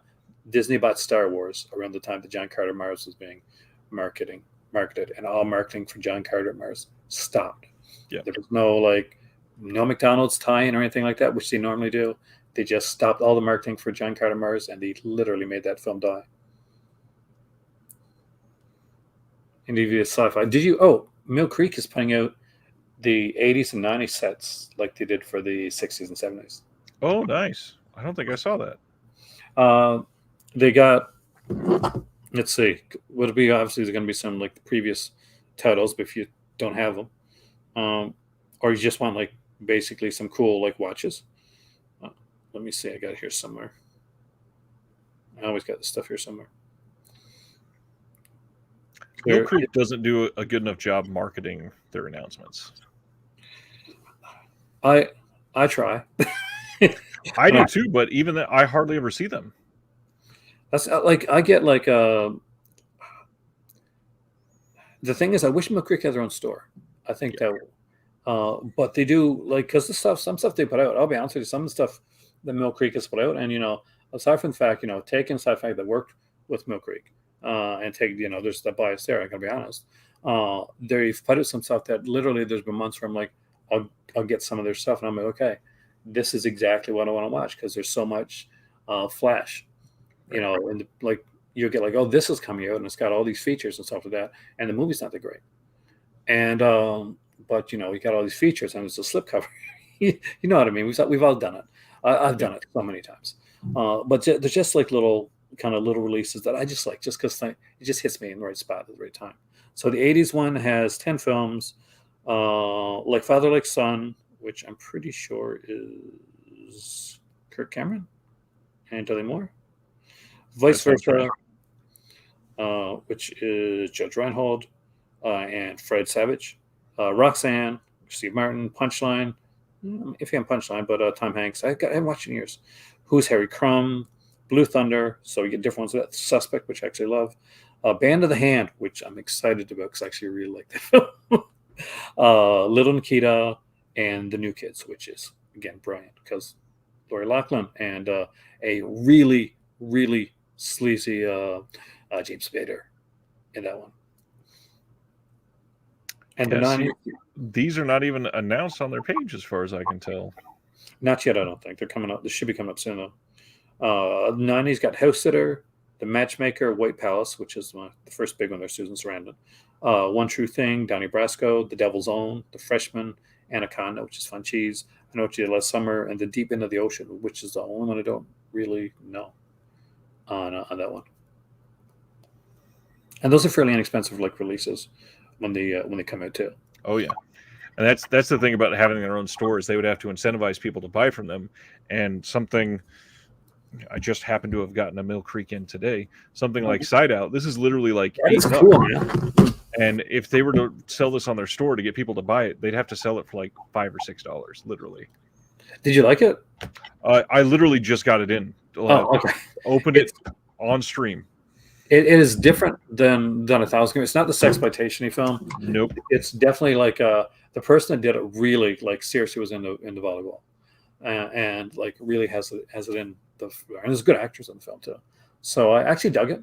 So I'd be interested in seeing what you think. Yeah, Some sure. people may go in expecting it to be a private resort. It's not going to be a private resort. That's not what it is. No. But yeah, it's good cast, and but the guys are really into beach volleyball, kind of like Rad. When you watch Rad, you've seen the first 5 minutes, and the first 5 minutes and the last 5 minutes of Rad are the most hilarious things to me. I'm not into BMX. I was a skateboarder back in the day. Rollerblade. I had a bike. I didn't BMX that much, but even if I did, I don't think I would have been into it enough that watching a faceless person do BMX tricks for 5 minutes at the beginning and end of a film would be something I'd be super invested in. Little hype reel. Yeah, the jumping up and down. I was watching it with my cousin, and we liked the movie a lot. It was really good, but we were cracking up during the opening, and the dancing on the bike sequence. Oh my god, that is so classic. Yeah, that was such a great song that came with it. But and I was wondering, that song came from this movie. I'm like, I didn't know that. It was a big song, right? But I didn't know that it came from there. And it was cool. So guys, you haven't seen Rad, you got to see it. I mean, I actually gave my cousin a copy of Rad because I had 3 copies. I bought the Vinegar Syndrome one, and I had a steelbook when Mill Creek put it in the Mondo steelbook because it's a Mondo steelbook, which again, they're starting to make it. The fact that Mill Creek's put it in a Mondo steelbook, and now the Magnum PI's coming out, and Ballyhoo Entertainment did the features for it. So I collected the Magnum DVDs back in the day when they came out. They were featureless DVDs, and they were double-sided discs on some of them too, right? Which suck. But only the real bad. Yeah, only the later ones had that. So I am so stoked. I just cannot wait to get in. It better come. Right, because that's what I'm really looking forward to. I want to see the features. I want to see what they got put together, because I like what they did for their for previous releases, and I want to see more of that. I want to see. I also just got a message from my when we're talking from the Postal Service that I have some movies from Australia coming. Nice. So I'm hoping that there's Heavy Metal is one of them, and hopefully it's got that air freshener, because it's a silly thing, but I've been digging this. I love I went to school for public relations. That's what I did, and I love the when they do something unique and different. Oh yeah, and the car air freshener thing, that's right up my alley.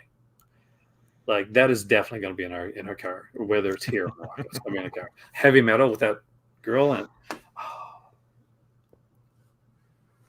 it. Mill Creek has moved on from the public domain stuff. They do still do a little bit of the public domain stuff, but Mill Creek was one of the companies that kind of benefited from a lot of the more of the regular. You see a lot of releases coming from companies. Mill Creek ended up getting the rights to a lot of different TV shows and movies, and ended up getting upgraded transfers and features. Now they're producing their own features as well. So don't think of Mill Creek just as the company that did those 50 and 100 packs, because they moved far on from that. But I still love those packs. They are genuinely a boutique now. Yeah. A lot of their stuff might still be a little lower quality, but they're still a boutique. When it comes to some of the DVD stuff, there's still things when I think they put maybe a few too much on on a disc. But I've never had a time where it's been some people said, this one has been this was almost. One person said to me, there was a double features on Blu-ray, and they said, that's the VHS quality, and and I put it on, and I think it was Thai soldiers, and I'm like, what has this person been smoking? Yeah, it's probably somebody that doesn't actually know what VHS quality means. Yeah, the Hammer set, yeah, the Rita Hayworth set. Gotta get the Quantum Leap set. The Uh, Andy Sedaris sets, obviously the Ultraman sets. the Ultraman's been amazing. Andy Sedaris, a lot of people don't talk about that enough, and that was one of the most like viewed videos on my channel Yep. for the longest time. But the fact that like when those, even when those initially came out, the features on those things, like there was commentaries, there was hidden introductions. Julie Strain, rest in peace, man. And they look way better than I ever expected. Oh, I know. Though they were fun too. Those are fun movies. Those are ones Yep. that you get and you can rewatch. You can easily rewatch any Andy Sedaris movie. You get some people in, you have a couple drinks, you put it on. It's just a fun time. It's perfect. Have we gone through everything? Is there anything anybody wants to ask us about before we end up? Mothra. Oh yeah, they did do good with Mothra. That's the one with the steel book, and that one has that like translucent like thing, right? Just like red. Yep.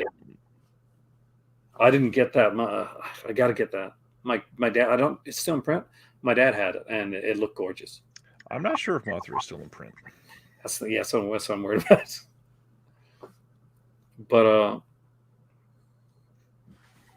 because that was a good one. I'm guessing you got it right. You're looking back there. I think I do, but my light is shining, and yeah, I got it. It's very difficult to see. Almost all my stuff is in boxes right now. I just got a few things that are left. Maybe it's not in print. It's currently not on Amazon. Steelbook. Well, you can get it new for $25. That one, it was very cheap for a long time. It was only like $11, and by now, gosh, that came out almost 3 years ago. So, yeah. Why did I sleep on that one? I got the H-Man. That was H-Man, and the double feature that was done. oh, the double feature, yeah, that also came out through Eureka, I think. Yeah. But for me, like, there's certain movies that like I need to get like Eureka releases of, but when it came to those, I'm like, no, this is, if I was like super collecting, that's the ones, maybe. If I had to sell my collection and only keep 3 Blu-rays, what would they be? They would be box sets more than likely because I'm a selfish guy. Oh yeah. But I can tell you right now, it had to be more than 3 because there's certain things I would never let go, and one of those is I'm a huge Looney Tunes fan, and I can watch Looney Tunes day and night. And the Looney Tunes put out 6 volumes called the Gold Collection.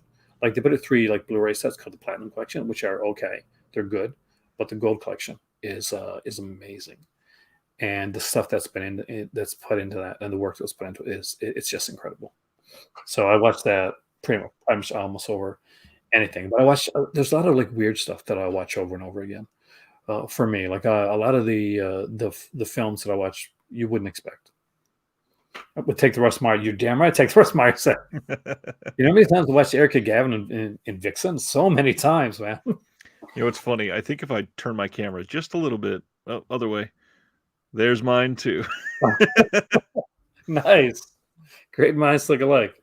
When I did, here's a shameless plug. When I did the new merch for the store, like, because I was going to do a bunch, and it took like, I think we're 7 hours doing like what we did, and it was only 2 items, but it took like just finding the right like the picture and stuff like that. So we're going through a picture, and we're kind of using the tool to like get down to the right spot. And I said, if I do a new mug, I gotta do like I'm gonna do the movie library on it, like because I pictures of the movie library front was down there. I said, but how am I do? And I see the Russ Meyer set, like in the picture, and I'm like, that has to go, because when I was downstairs shooting videos, like people would be asking me, could you move your camera? That was always the biggest question getter. Yeah, to the Russ Meyer one. So I said, well, there you go, guys. There's a mug and a shot glass with the Russ Meyer thing like included amongst it. So there you go. You have talked about that set more times than I can count. Yeah, I'm such a fan. I mean, like I really am. I think Russ Meyer's like so underrated. Like Tino Brass. I think Tino Brass is extremely underrated. And with Tino Brass though, it was success in a way that killed his career, and it's Caligula. Like he was doing well before Caligula, and then he got stuck doing Caligula, and all of a sudden, Yeah. goes downhill from there. It just amazes me that like a movie called like Cheeky, which came out in the '90s, and if you watch it, it looks like a late '70s, early '80s film, and the plays Yeah. like it too. And when I first saw it, I thought it was, and I thought those It's very lighthearted. Yeah. yeah. Like it is. I mean, like it's got like his for me his best one is All Ladies Do It, which is I guess it was the first one I saw, and it just has this aesthetic and freeness to it that I just really enjoy, and so it's weird and strange and odd, and it's Tintel Brass's own world, but it is such a beautifully shot world, and so well done. And there's like I think for me when it comes to a lot of these films, these kind of like fever dream films, like they're saying, there it's I tend to lean a lot towards that. That's because when I was younger, I grew up like watching in like the theater a lot of Dario Argento films because that's just what our theater had. They'd Yeah. like show older Argento films, and I used to watch a lot of that stuff. And when I got to see Russ Meyer films and like even like the Doris Wishman, there's one right there. Doris Wishman is like one of those. Doris Wishman is a hard get into. Like when you go into Doris Wishman first, I'm going to be honest. It can be a bit of a rough go. There's gonna be a lot of people trying this year. Yep. Do we know when that's coming yet? Not confirmed yet, but it sounds like there's a lot coming. Yeah. That's Will we get a set? Oh yeah. I think we may even get 2. Oh my God. Holy crap, we're gonna get 2. I'm thinking so. There's the Doris Wishman. There's the Black Emmanuel set coming out, which I'm thinking, May, maybe. Potentially, I see it being a sale box set. It's got to be sale box set, so it's either got to be halfway to Black Friday or Black Friday. And their halfway to Black Friday is usually in June. And supposedly, I think in their podcast they did say May will have a box set release. I'm trying to think what else it could be because I don't think Severn's not doing the Doris Wishman stuff. No, that's all Agfa. Yeah, that's what I thought. Will this be Agfa's first box set? Yes. Yeah, because I was trying to think. Was there another one? 2 Cardona sets, 2 Wishman sets. I don't think we're gonna. I don't think we're gonna get the Cardona sets this year. No, definitely not getting Cardona this year. Part of it is because issues happen. What they unfortunately Renault Cardona Senior like passed away, and then we getting transfers over and stuff. And I'll be honest with you, I do think that it didn't sell as well as they thought it was going to. And like you can only just guess. You can't tell when you're doing this. When you're doing acquisitions, like right. People think, well, why did you get this? Well, when you go in with you're hoping that this is going to be the next big hit. I'm sure when they went in and got the Cardona stuff and got all the the work because they put a lot of work into that they assumed that the Ruben Galando Juniors which rocketed did crazy well. They thought, okay, this could be the next Ruben Galando Jr. And it didn't turn out the way, and sometimes it happens. But like that being said, look at all the great stuff that they put out. Like there's one bad thing, but there's a whole ton of fantastic things in between that. Unfortunately, we tend to focus on the negative, and not to see it if there's one crappy thing, and then there's 7 or 8 fantastic things. People tend to go into the crappy thing. Oh yeah. But Flesh for Frankenstein, man, came out. Like the Scanners Cop films came out. There was so much great stuff that came out. The Devil Story. Terminal Island. I love Terminal Island. Thank you. That's one you guys should get. If you don't have it, it's a 4K. Absolutely. Print, and it is a really good film. It's not what you think it's going to be. It's better. Hell, I mean, even Ticks. Like a lot of people know Ticks because it's a '90s film, and it's for some reason that means it's a little more prolific for people. But again, beautiful 4K release. It looks way better than I'd ever expect. Oh my God, yes. And I missed it on Ticks initially because Olive put it out and it went out of print before I even heard about it, that it was there. So I was really glad to see that come out in 4K. That was one of the things I was excited about when they made the announcements. I still think that God, was it Steel and Lace was one of those that kind of flew under the radar, which yeah. was a really good film. And people were like, well, there's this, these other movies. No, Steel and Lace is when you go and look at this. This is a really good release. So if anybody doesn't have Steel and Lace, a really cool release. Iffy on the Billy Blanks, the stuff that's been coming out recently. Yeah. Like that being said, my better half, she'll watch the hell out of that stuff. She loves the cheesy action movies. She'll watch them like day and night. The thing I said about those two, I'm fine with them coming out, but at this point, we're getting way. I don't even want to say too many VSAs, but we're getting way more than we were when they first started the line.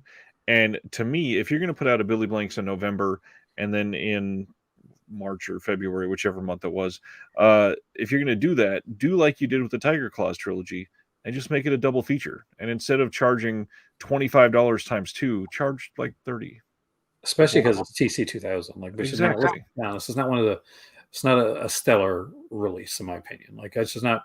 It's okay, but yeah, okay. I got to put it in the okay category, and maybe it's got it's like it's for fans and stuff. But I watch it, but it's not one of those where. And do we have to have all of these types? I mean, I guess they've put this towards the VSA releases, so they're kind of going with that right now. But still, I would like to mix it up a bit. I don't want to go be like if they're going to sell me and say, oh, there's going to be more martial arts action, give me some Cynthia Rothrock, please, and not as a side character. Well, there's more coming from her still. Are we going to get from Vinegar Syndrome? Yep. I'm saying right now, she better be the damn lead. Because I am tired of getting like Cynthia Rothrock. Oh, it's the Cynthia Rothrock. I'm going to get soaked. I'm like, yes, thank God. Sean O'Brien 1 and 2 are finally coming out. And Lady Dragon's finally coming out. And it turns out, and this is a movie that she's in as a secondary character. For 8 minutes, yeah. Yeah, and I'm tired of that. Like, she's the best part of the martial law films. When she's like doing the fights and those, like, fantastic. Love it. She's great in the when she's in the Tiger Claw stuff. Even when it gets kind of silly, Tiger Claw 3. But yeah, like do something. She put in a lot of films, like Hong Kong films, like straight to the video films here. When her stuff was big on VHS, I went through this whole Cynthia Rothrock phase where I was just watching everything that she put out, and then I came across the one with nudity. I was like, thank you. That was only one that she did, unfortunately. But which amazes me now, because you see her on Facebook, and she's still to this day is a very beautiful woman. Yeah. And the fact that I guess that was never utilized, kind of surprised me. And a selling point for her, which is weird. Yeah. Because she's very attractive and very shapely, and it seems like, and it does, she seems like very kind of outgoing. I don't think that been something she'd been like, no, I won't do that, because obviously there's a movie where she does that, and she's pretty proud of it. Yeah. which is good. I want to just point out, Sardis said, don't put Volume 1 on a set if you're not sure about Volume 2. They were sure about Volume 2, and as far as I'm aware, they still are sure about Volume 2. The problem was that one of the people involved literally died in the process. Yeah. It's kind of that's like the one thing you can't, at this point, as far as I know, you can't do anything about it, unfortunately. Like, this isn't just because this, I said, okay, well, this probably didn't sell as well. No, right. they aside from like having somebody died, there's a whole thing going on too in the world where they could not get those transfers that they wanted across too, which is also another thing that you have to look at. I worked for a company where, in all honesty, for a while it was hard to get things to certain places. Oh yeah, and there's really little you can do about that, unfortunately. It's very true. And sometimes, like, I collect comics and stuff like that, and I'll tell you right now, a lot of times you get a Volume 1, and it'll be 10 years before Volume 2 comes out. Yeah. But yeah, I think it's still coming. I just think it's going to be this year. I think maybe we're looking at 2023 before, like, the Cardona stuff, and maybe by then too they can work out which Cardonas to use. Don't use the the ones that have a lot of the Yeah. animal stuff in it. You know? That it is. I know it is slightly problematic, not for everybody, but it is gonna leave a bitter taste actually a large portion of people that watch that stuff. Unless like they're super edgelord and like, well, I don't mind anything like that, and you see them online, well, and I'm like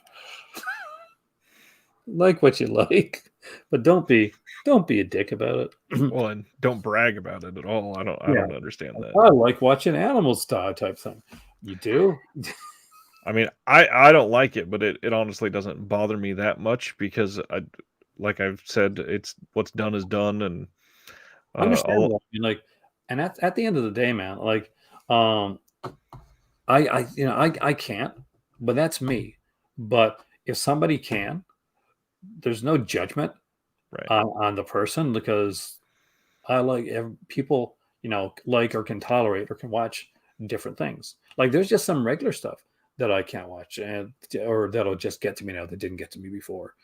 And there's stuff that I watch my better half doesn't watch, and I'm sure there's movies and stuff that would bore the hell of me that she watches Yep. that I won't watch. So I don't like the whole like I guess for lack of a better word, the kind of the film bro thing or the Yeah, gatekeep the thing. reaction is the problem with it. I mean, there was a gosh, what was it? I think it was one of the Arrow. I think was it the Western box set last year that in the U.S. it was going to be uncut, but in the U.K. where they were putting it out, one of them had animal cruelty that had to be censored, and all kinds of UK fans were like, "What the hell? I'm going to import the U.S. version. Then who's going to do this? And we don't need what like to make such a big deal like." You can't watch a cat get killed. Such a big deal that you got to be flagrant on the internet. Why is life like that? Yeah, I mean, because people like to get the way I see it is like nobody wants to be able to say anything's okay anymore. It's either the worst thing or the best thing. That it's because when you turn the volume up to 11 to take it from a from a classic film, when you turn the volume up to 11, you get attention either way, whether it's negative or positive. That's true.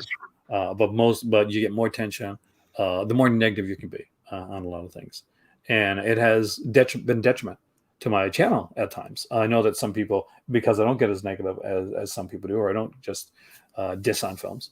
I don't like that. Unfortunately, is one of the things that people say, "Oh, he likes too much," and I've had that complaint like over the years, like, and it got to me for a while, and I would literally go out of my way to find stuff about things that I didn't like just to say, and it didn't feel true to me. So I'm like, no, I've just got to be me. There's enough like negative stuff like outside.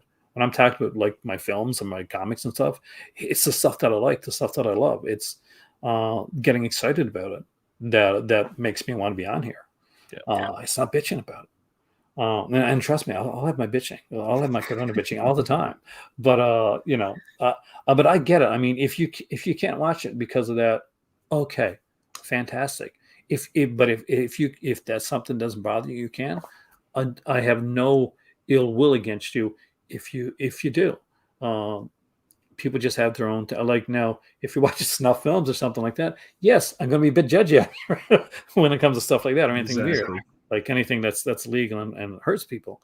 But yeah, for something like this, to each his own. Like things, and there's certain films like that are done and may not work as well. Now it may not play the same. But you always have to take into consideration that certain films are of their time too, or I try to. Of course. And cartoons. So I watch a lot of cartoons. Some of the Looney Tunes stuff, yeah, but problematic right now. but yeah, I wouldn't want to see it like taken away or whitewashed or anything like that. Right. They cut down enough time with Jerry as it is. Well, and even not just of their time, but of their culture. That was a big thing in some of these. Oh, fantastic! Like true, and like it's I don't want to preach on it, but like this, it's the way that it is. Yeah. And the thing, we have like very different tastes when it comes to a lot of stuff. Like you like Ebola syndrome, I can't get past the first 10 minutes. Yep. But and that first 10 minutes, that's a very cultural thing. Not to spoil something that people might be watching, whatever, but there are frogs being killed and they're being eaten, and that's a common thing in that culture. Yeah, exactly. Like I don't take anything against it, and that's literally not the reason. It just wasn't my wasn't.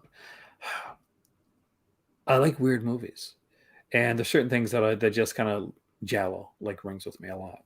So, but I like a lot of the Giallos that people consider trashy. I love Sister Ursula, and I know some people out there really don't like Sister Ursula for some reason. I can't see why because it's I got don't get why. that is such a fun film.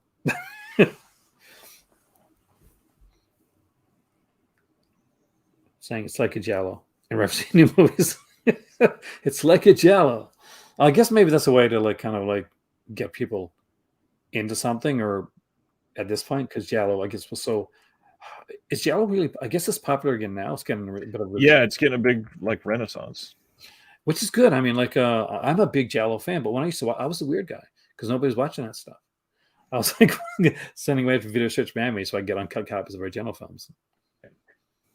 I kind of miss that a bit of those days. People say, well, I kind of feel spoiled a bit with what we got now. But There's a lot of stuff coming out though. But I really appreciated back then, like finding that stuff or like having to search for certain things. There's like, and there's just so much out right now.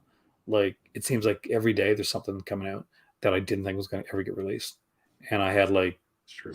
had to go to online or find it somewhere. I remember when my better half, well, she's a huge Jacques Demy fan, and she wanted to see Podon, and Podon was extreme donkey skin. It's really extremely hard to find.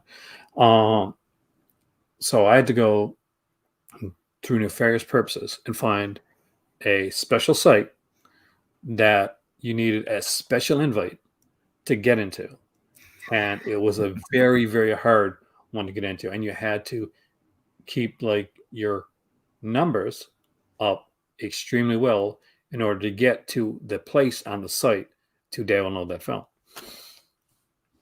to procure that film. That site no longer exists, by the way. And I think everything that I ever got from any places, I think I got now. Most everything is coming out nowadays. That's the thing. Is like, and I was one of those guys. I was like that. I got extremely guilty. It's one of those geeks I've found getting stuff online, and I would be like, oh, if it ever comes out, I'm going to buy it. And I did, like in spades. But I just had to. Unearthed films. So yeah, like some of those, man, like Calamity of Snakes, probably not my thing. I don't know the film. I don't watch a lot of like Cat 3 stuff. I did find that one from Umbrella kind of hilarious.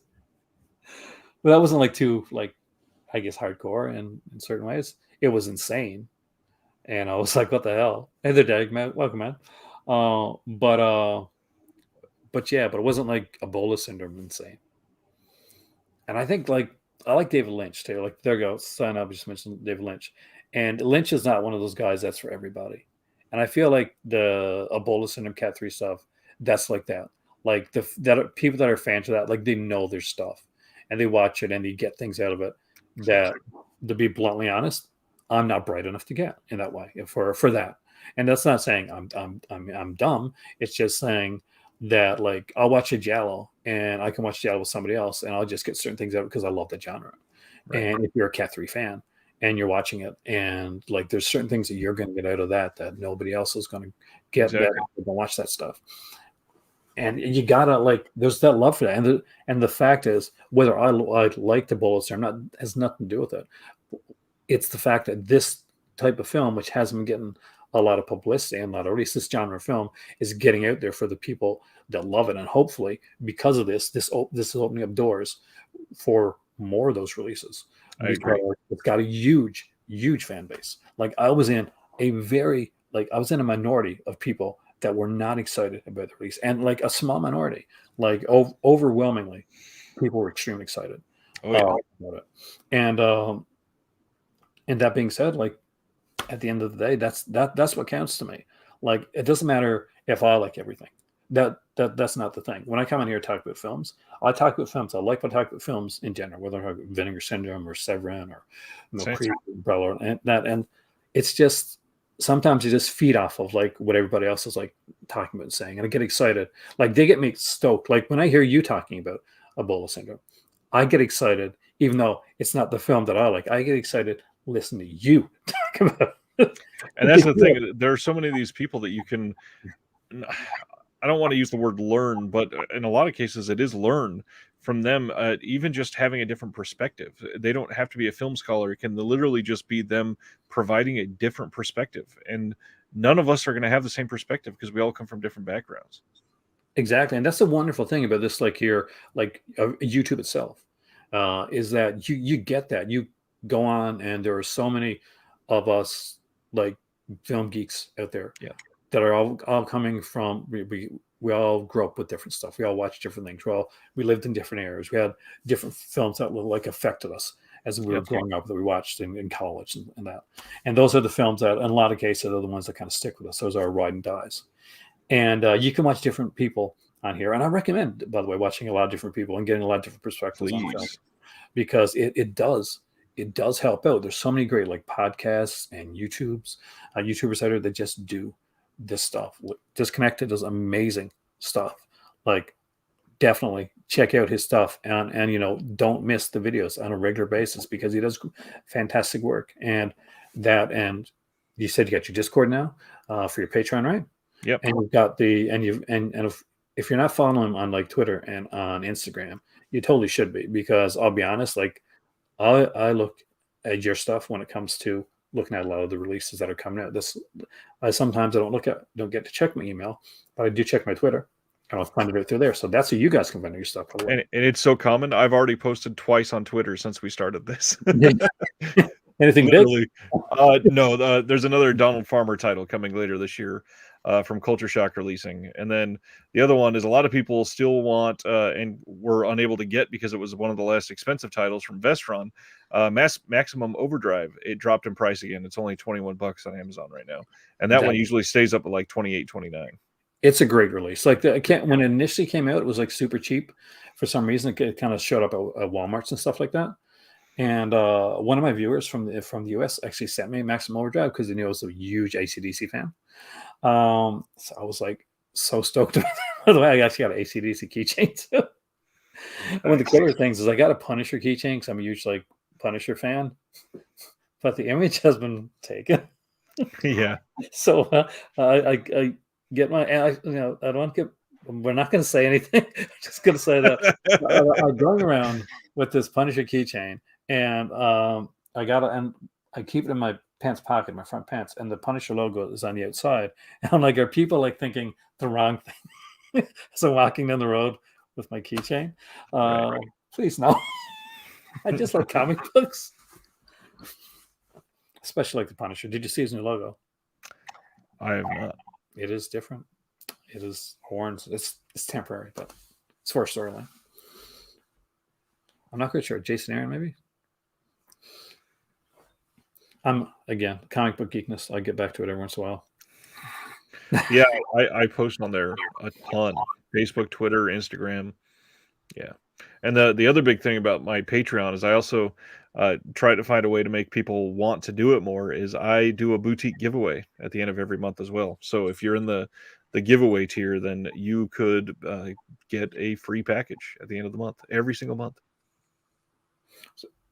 See, I got to talk to you about some of this stuff, because I went into the whole like Patreon thing, and I didn't tier anything because I just wanted to, because I thought, oh, nobody's going to come on and watch, watch my stuff. But I've been lucky enough. I got to say, my patrons are fantastic. Like they're wonderful, wonderful people, and without them, I wouldn't have this channel. Because in the last year and a half, I felt like there's a comic strip when I was a kid called The Born Loser, and he's like literally walking around with a cloud. So there's things like I'm a very blessed person with what I got, to be honest with you. But there are times when I'm just like, oh, it's the car. Oh, I'm like, son of a, you can't win for losing. But no, honestly, no, I'm a very lucky person. Because the collection, just the chance to come on here and talk to people, that's the amazing thing. And I can I love that. I mean, I love the fact that I was able to find this. Like this was random. Scream is the reason that I found like YouTube. I didn't even go on you. I didn't like YouTube. I thought YouTube's that's not me. That's not my type of thing. I Right. was looking for like for a Scream box set, a review for it. There was no review, and so I found an unboxing of it online. I said, well, I could probably do something like that. Nobody will watch it. I'll do something like that. And I was like excited when I got like I made a video and I got like 25 views. I'm like, this is fantastic. I got 25 views. It is. I mean, it was great. It's Flesh Gordon is out on Blu-ray. Hen's didn't Tooth, know yeah, that. came out last year, the year before. Oh god, that was did you like that? I don't have it. I don't think. Have you ever seen it? I can't remember. I It's got feel some like I decent did. stop motion animation on it. The effects are actually pretty good. So yeah, it was fun. Cosmic Cheerleader, the sequel, yeah, but the first one, really fun. Yeah. So Flickering Waves, Flesh Gordon. I totally love that film. I remember watching it when I was a kid. I remember the VHS as well. And I remember back then we had like 2 VCRs. So we had certain films that I really liked. But then again, VHS tapes were super expensive.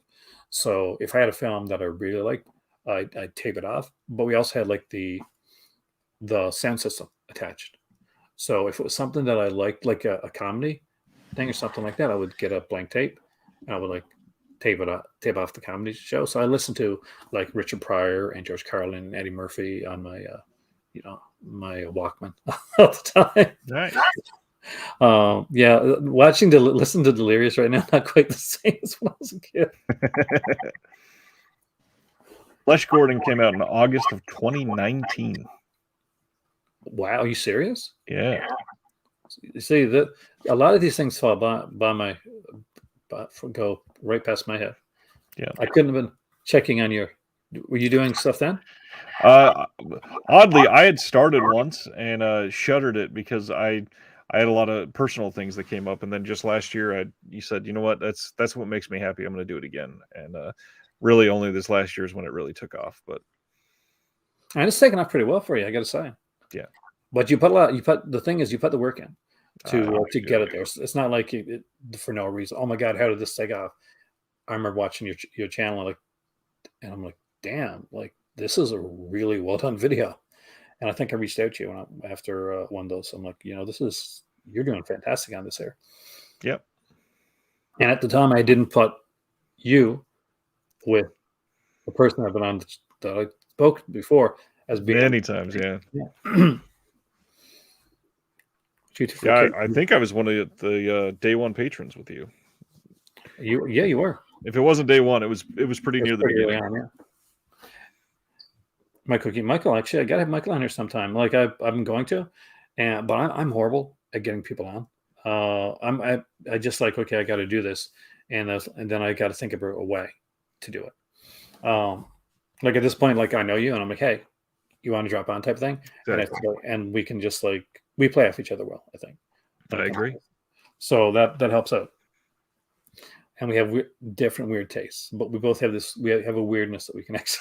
Well, and similar styles too. A lot of the people that are doing this, they have, like you mentioned earlier, they have a character or something like that. And Yeah. in all reality, just like to highlight what Sardis said earlier, to me, this is about expanding my knowledge, not just for me with others, but others expanding my knowledge as well. I learn so much just from Sardis all the time.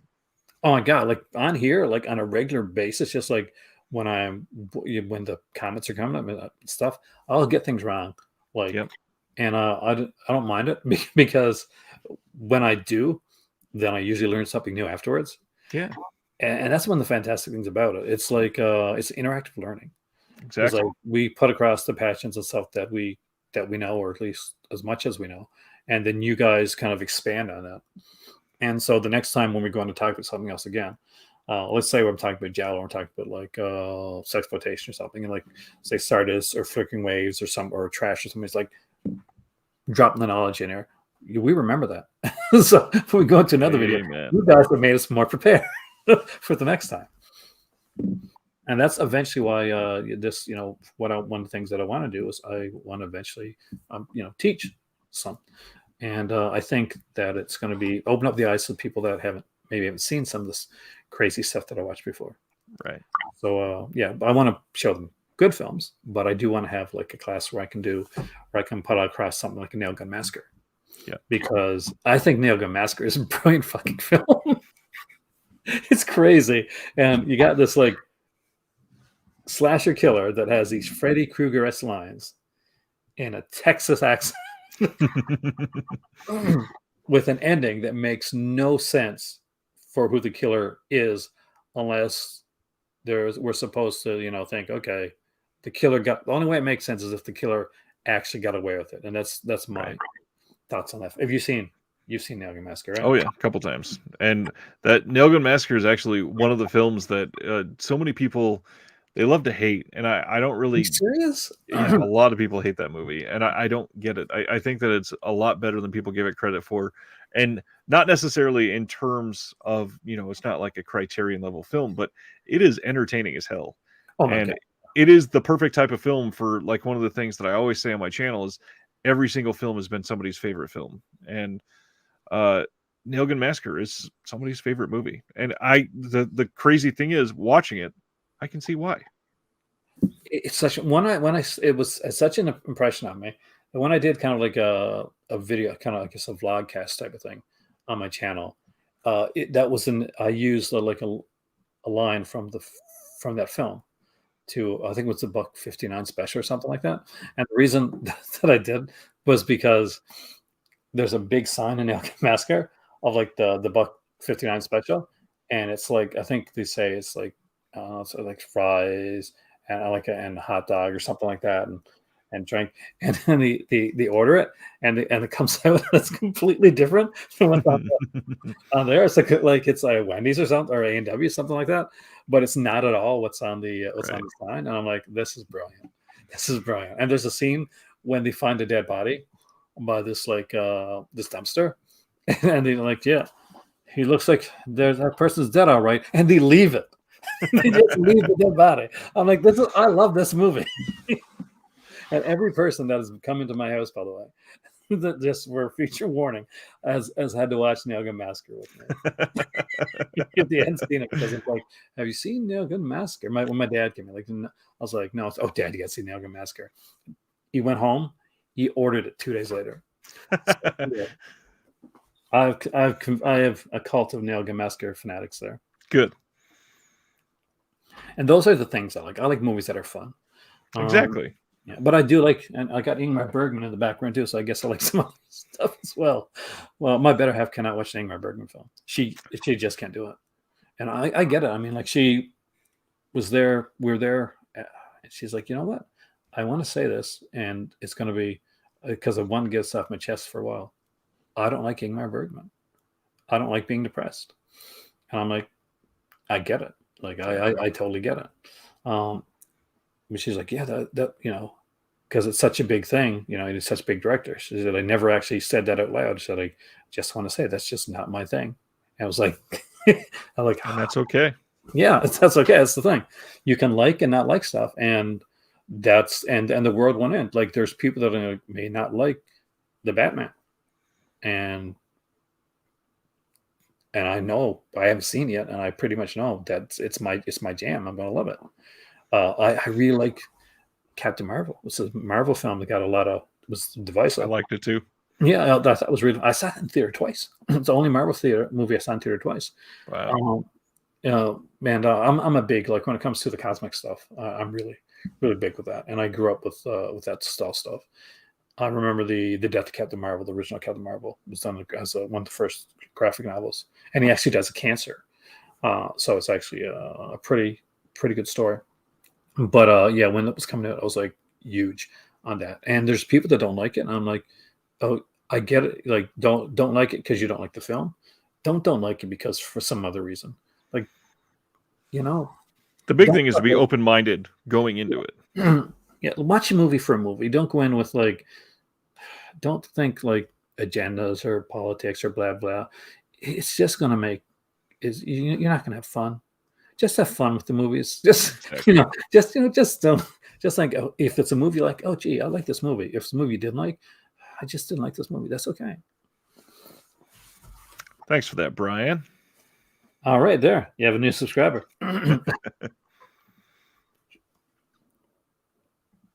And watching Bigfoot movies. This is last year called Primal Rage. Have I seen Primal Rage? I can't remember. I may have. I'm not watching my Bergman set Mitchell until I get to Morocco. It's like one of those things where I'm going to sit back and I'm going to just like kind of dive into it and see how long it takes me to get through it. There's certain films that I really love, and there's certain ones that I know are going to be a bit of a chore for me. But it all depends on like the film. I still haven't got the Fellini set, and I really want the Varda one. But Aaron got to buy big books recently, so that's where it went. I'll look over there and I can see my my Thor that I picked up, my '90s era, like that one looked really good. It is cool. I mean, like it is right after around '96, I guess, right after Heroes Reborn, because Marvel was doing so bad at one point. Little sidetrack, guys, that they were going to go to business. They thought they were going to go to business. Like several times during the '90s, they were going into business. So Image had come along, become the real hip, cool guys like Jim Lee and all those guys. So Marvel said, "Here, take some of our characters that aren't doing very well, and for a year you can do whatever you want with them, put them in your own universe type thing." So Fantastic Four was done by Jim Lee. Was it done by Jim Lee? I think Captain America, and a bunch of other characters, Avengers, and another one were put out by Image creators. So not by people. No, they weren't working for Marvel. Right. They were put out by a different company, and they did like 13 issues of each of them, and then it went back to its regular brand. And when it went back to its regular brand, like Thor didn't have his own comic, but he was in that world for a while. So Thor comes back, and Dan Jurgens was writing Thor right before, and he comes back to write it afterwards, and it's got a great like epic storyline that hasn't been seen since Walt Simonson and wouldn't be seen again until Jason Aaron. And for those that read comics and ever want to read like a really good Thor run, like a modern one, and you're into the more modern comics, Jason Aaron's Thor is one of the best things you're ever going to read because it is so good. And the God Killer storyline. Have you read the God Killer? Oh, that's one you'd like, man. It's literally there's this. I won't tell you anything because it's going to come into a lot of it's going to play into the new Thor film because they're taking parts of it, including the God Killer from the new movie, which was Christian Bale. Is it Christian Bale? Something like that. There's a big actor playing him. No idea. Actually, I don't think I've heard anything about the new Thor movie. Although it's Taika directing it again, correct? Yeah, which is good since he did the last one. Ragnarok was the best Thor. Ragnarok is great. And it's also one of the best Hulk films too. Oh yeah. I just wish they were allowed to do Hulk. For those who don't know, the reason there's no Hulk movie out is because Universal still has the rights for a solo Hulk film, so they can't do. Which is hilarious.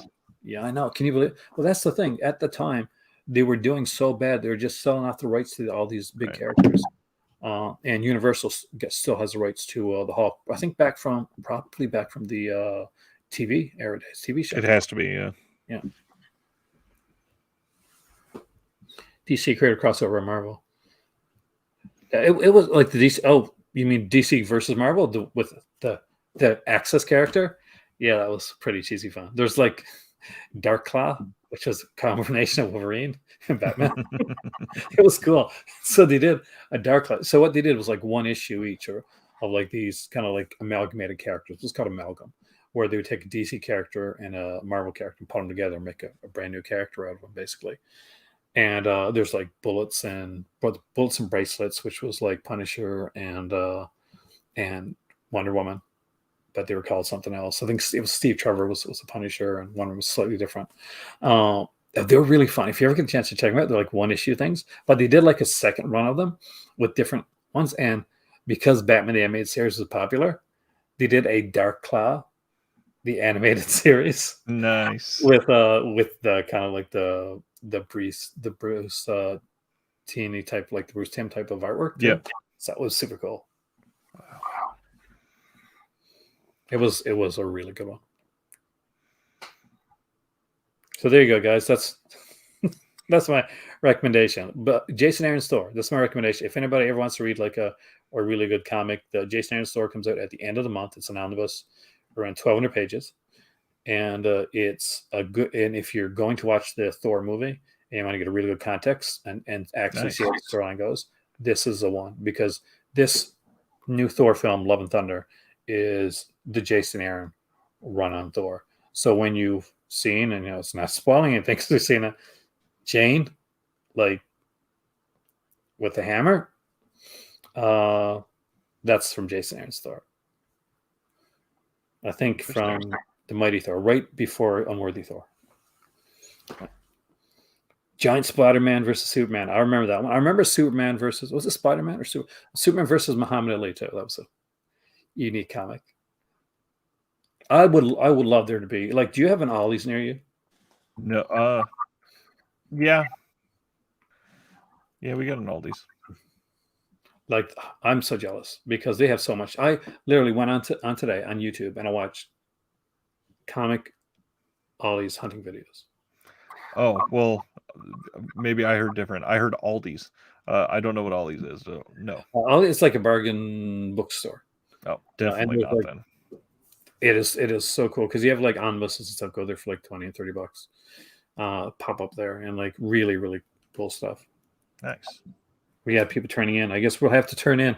I do work tomorrow. Yeah, I got to wake up for work in 5 hours. 4 for me. Okay. Why do we do this? For the guys, remember when you're thinking about becoming a patron or subscribing or donating to one of our channels, remember these nights that we do this for you guys. All right. Thank you so much for coming in, man. Happily. Thank you guys for coming and joining me here today. I came on thinking it was Tuesday. I said, oh, okay, nobody's going on Tuesday, not realizing it's Thursday. Luckily, your show ended and you got to come on here again, and I want to have you on again soon. We're definitely going to be on for the big announcement. I should get you on for the Vinegar Cinema announcements. Potentially, sure. Yeah. And you can have me on sometime too. We can go back and forth. Always. I'm around, except when I'm working. I'm sad. And all right, before Mr. Humble hangs up here, I will pitch for him since he won't say it too much. Please join his Patreon. Aaron puts a ton of work into this, and he is genuinely an inspiration. He is the type of person that I have, learned countless films from. I've, literally spent probably days worth of my life all in all watching his content, interacting with him for years at this point. And he deserves it. He deserves all the feedback and positive energy that you can get from the community. And it's a lot of thankless work. And for somebody that is genuinely basically an online professor, support this man. I can't thank you. That's and for once I'm kind of speechless. All right, everybody. So as my voice is going, oh crap! I'm on the phone for a while. As always, there is always another movie. There is only one of you. Be kind to yourself because you deserve it, especially right now when things can be really, really stressful. It's okay. It's okay to laugh and to stress and come on here and just forget all that stuff. It doesn't matter what you like or what you do outside. I don't care what your politics are. I don't care of any of that type of stuff. We're all movie fans. We're all film fans in here. And that's the most important part. Be happy. Be safe. I will see you guys again soon, and have a great evening. See you guys.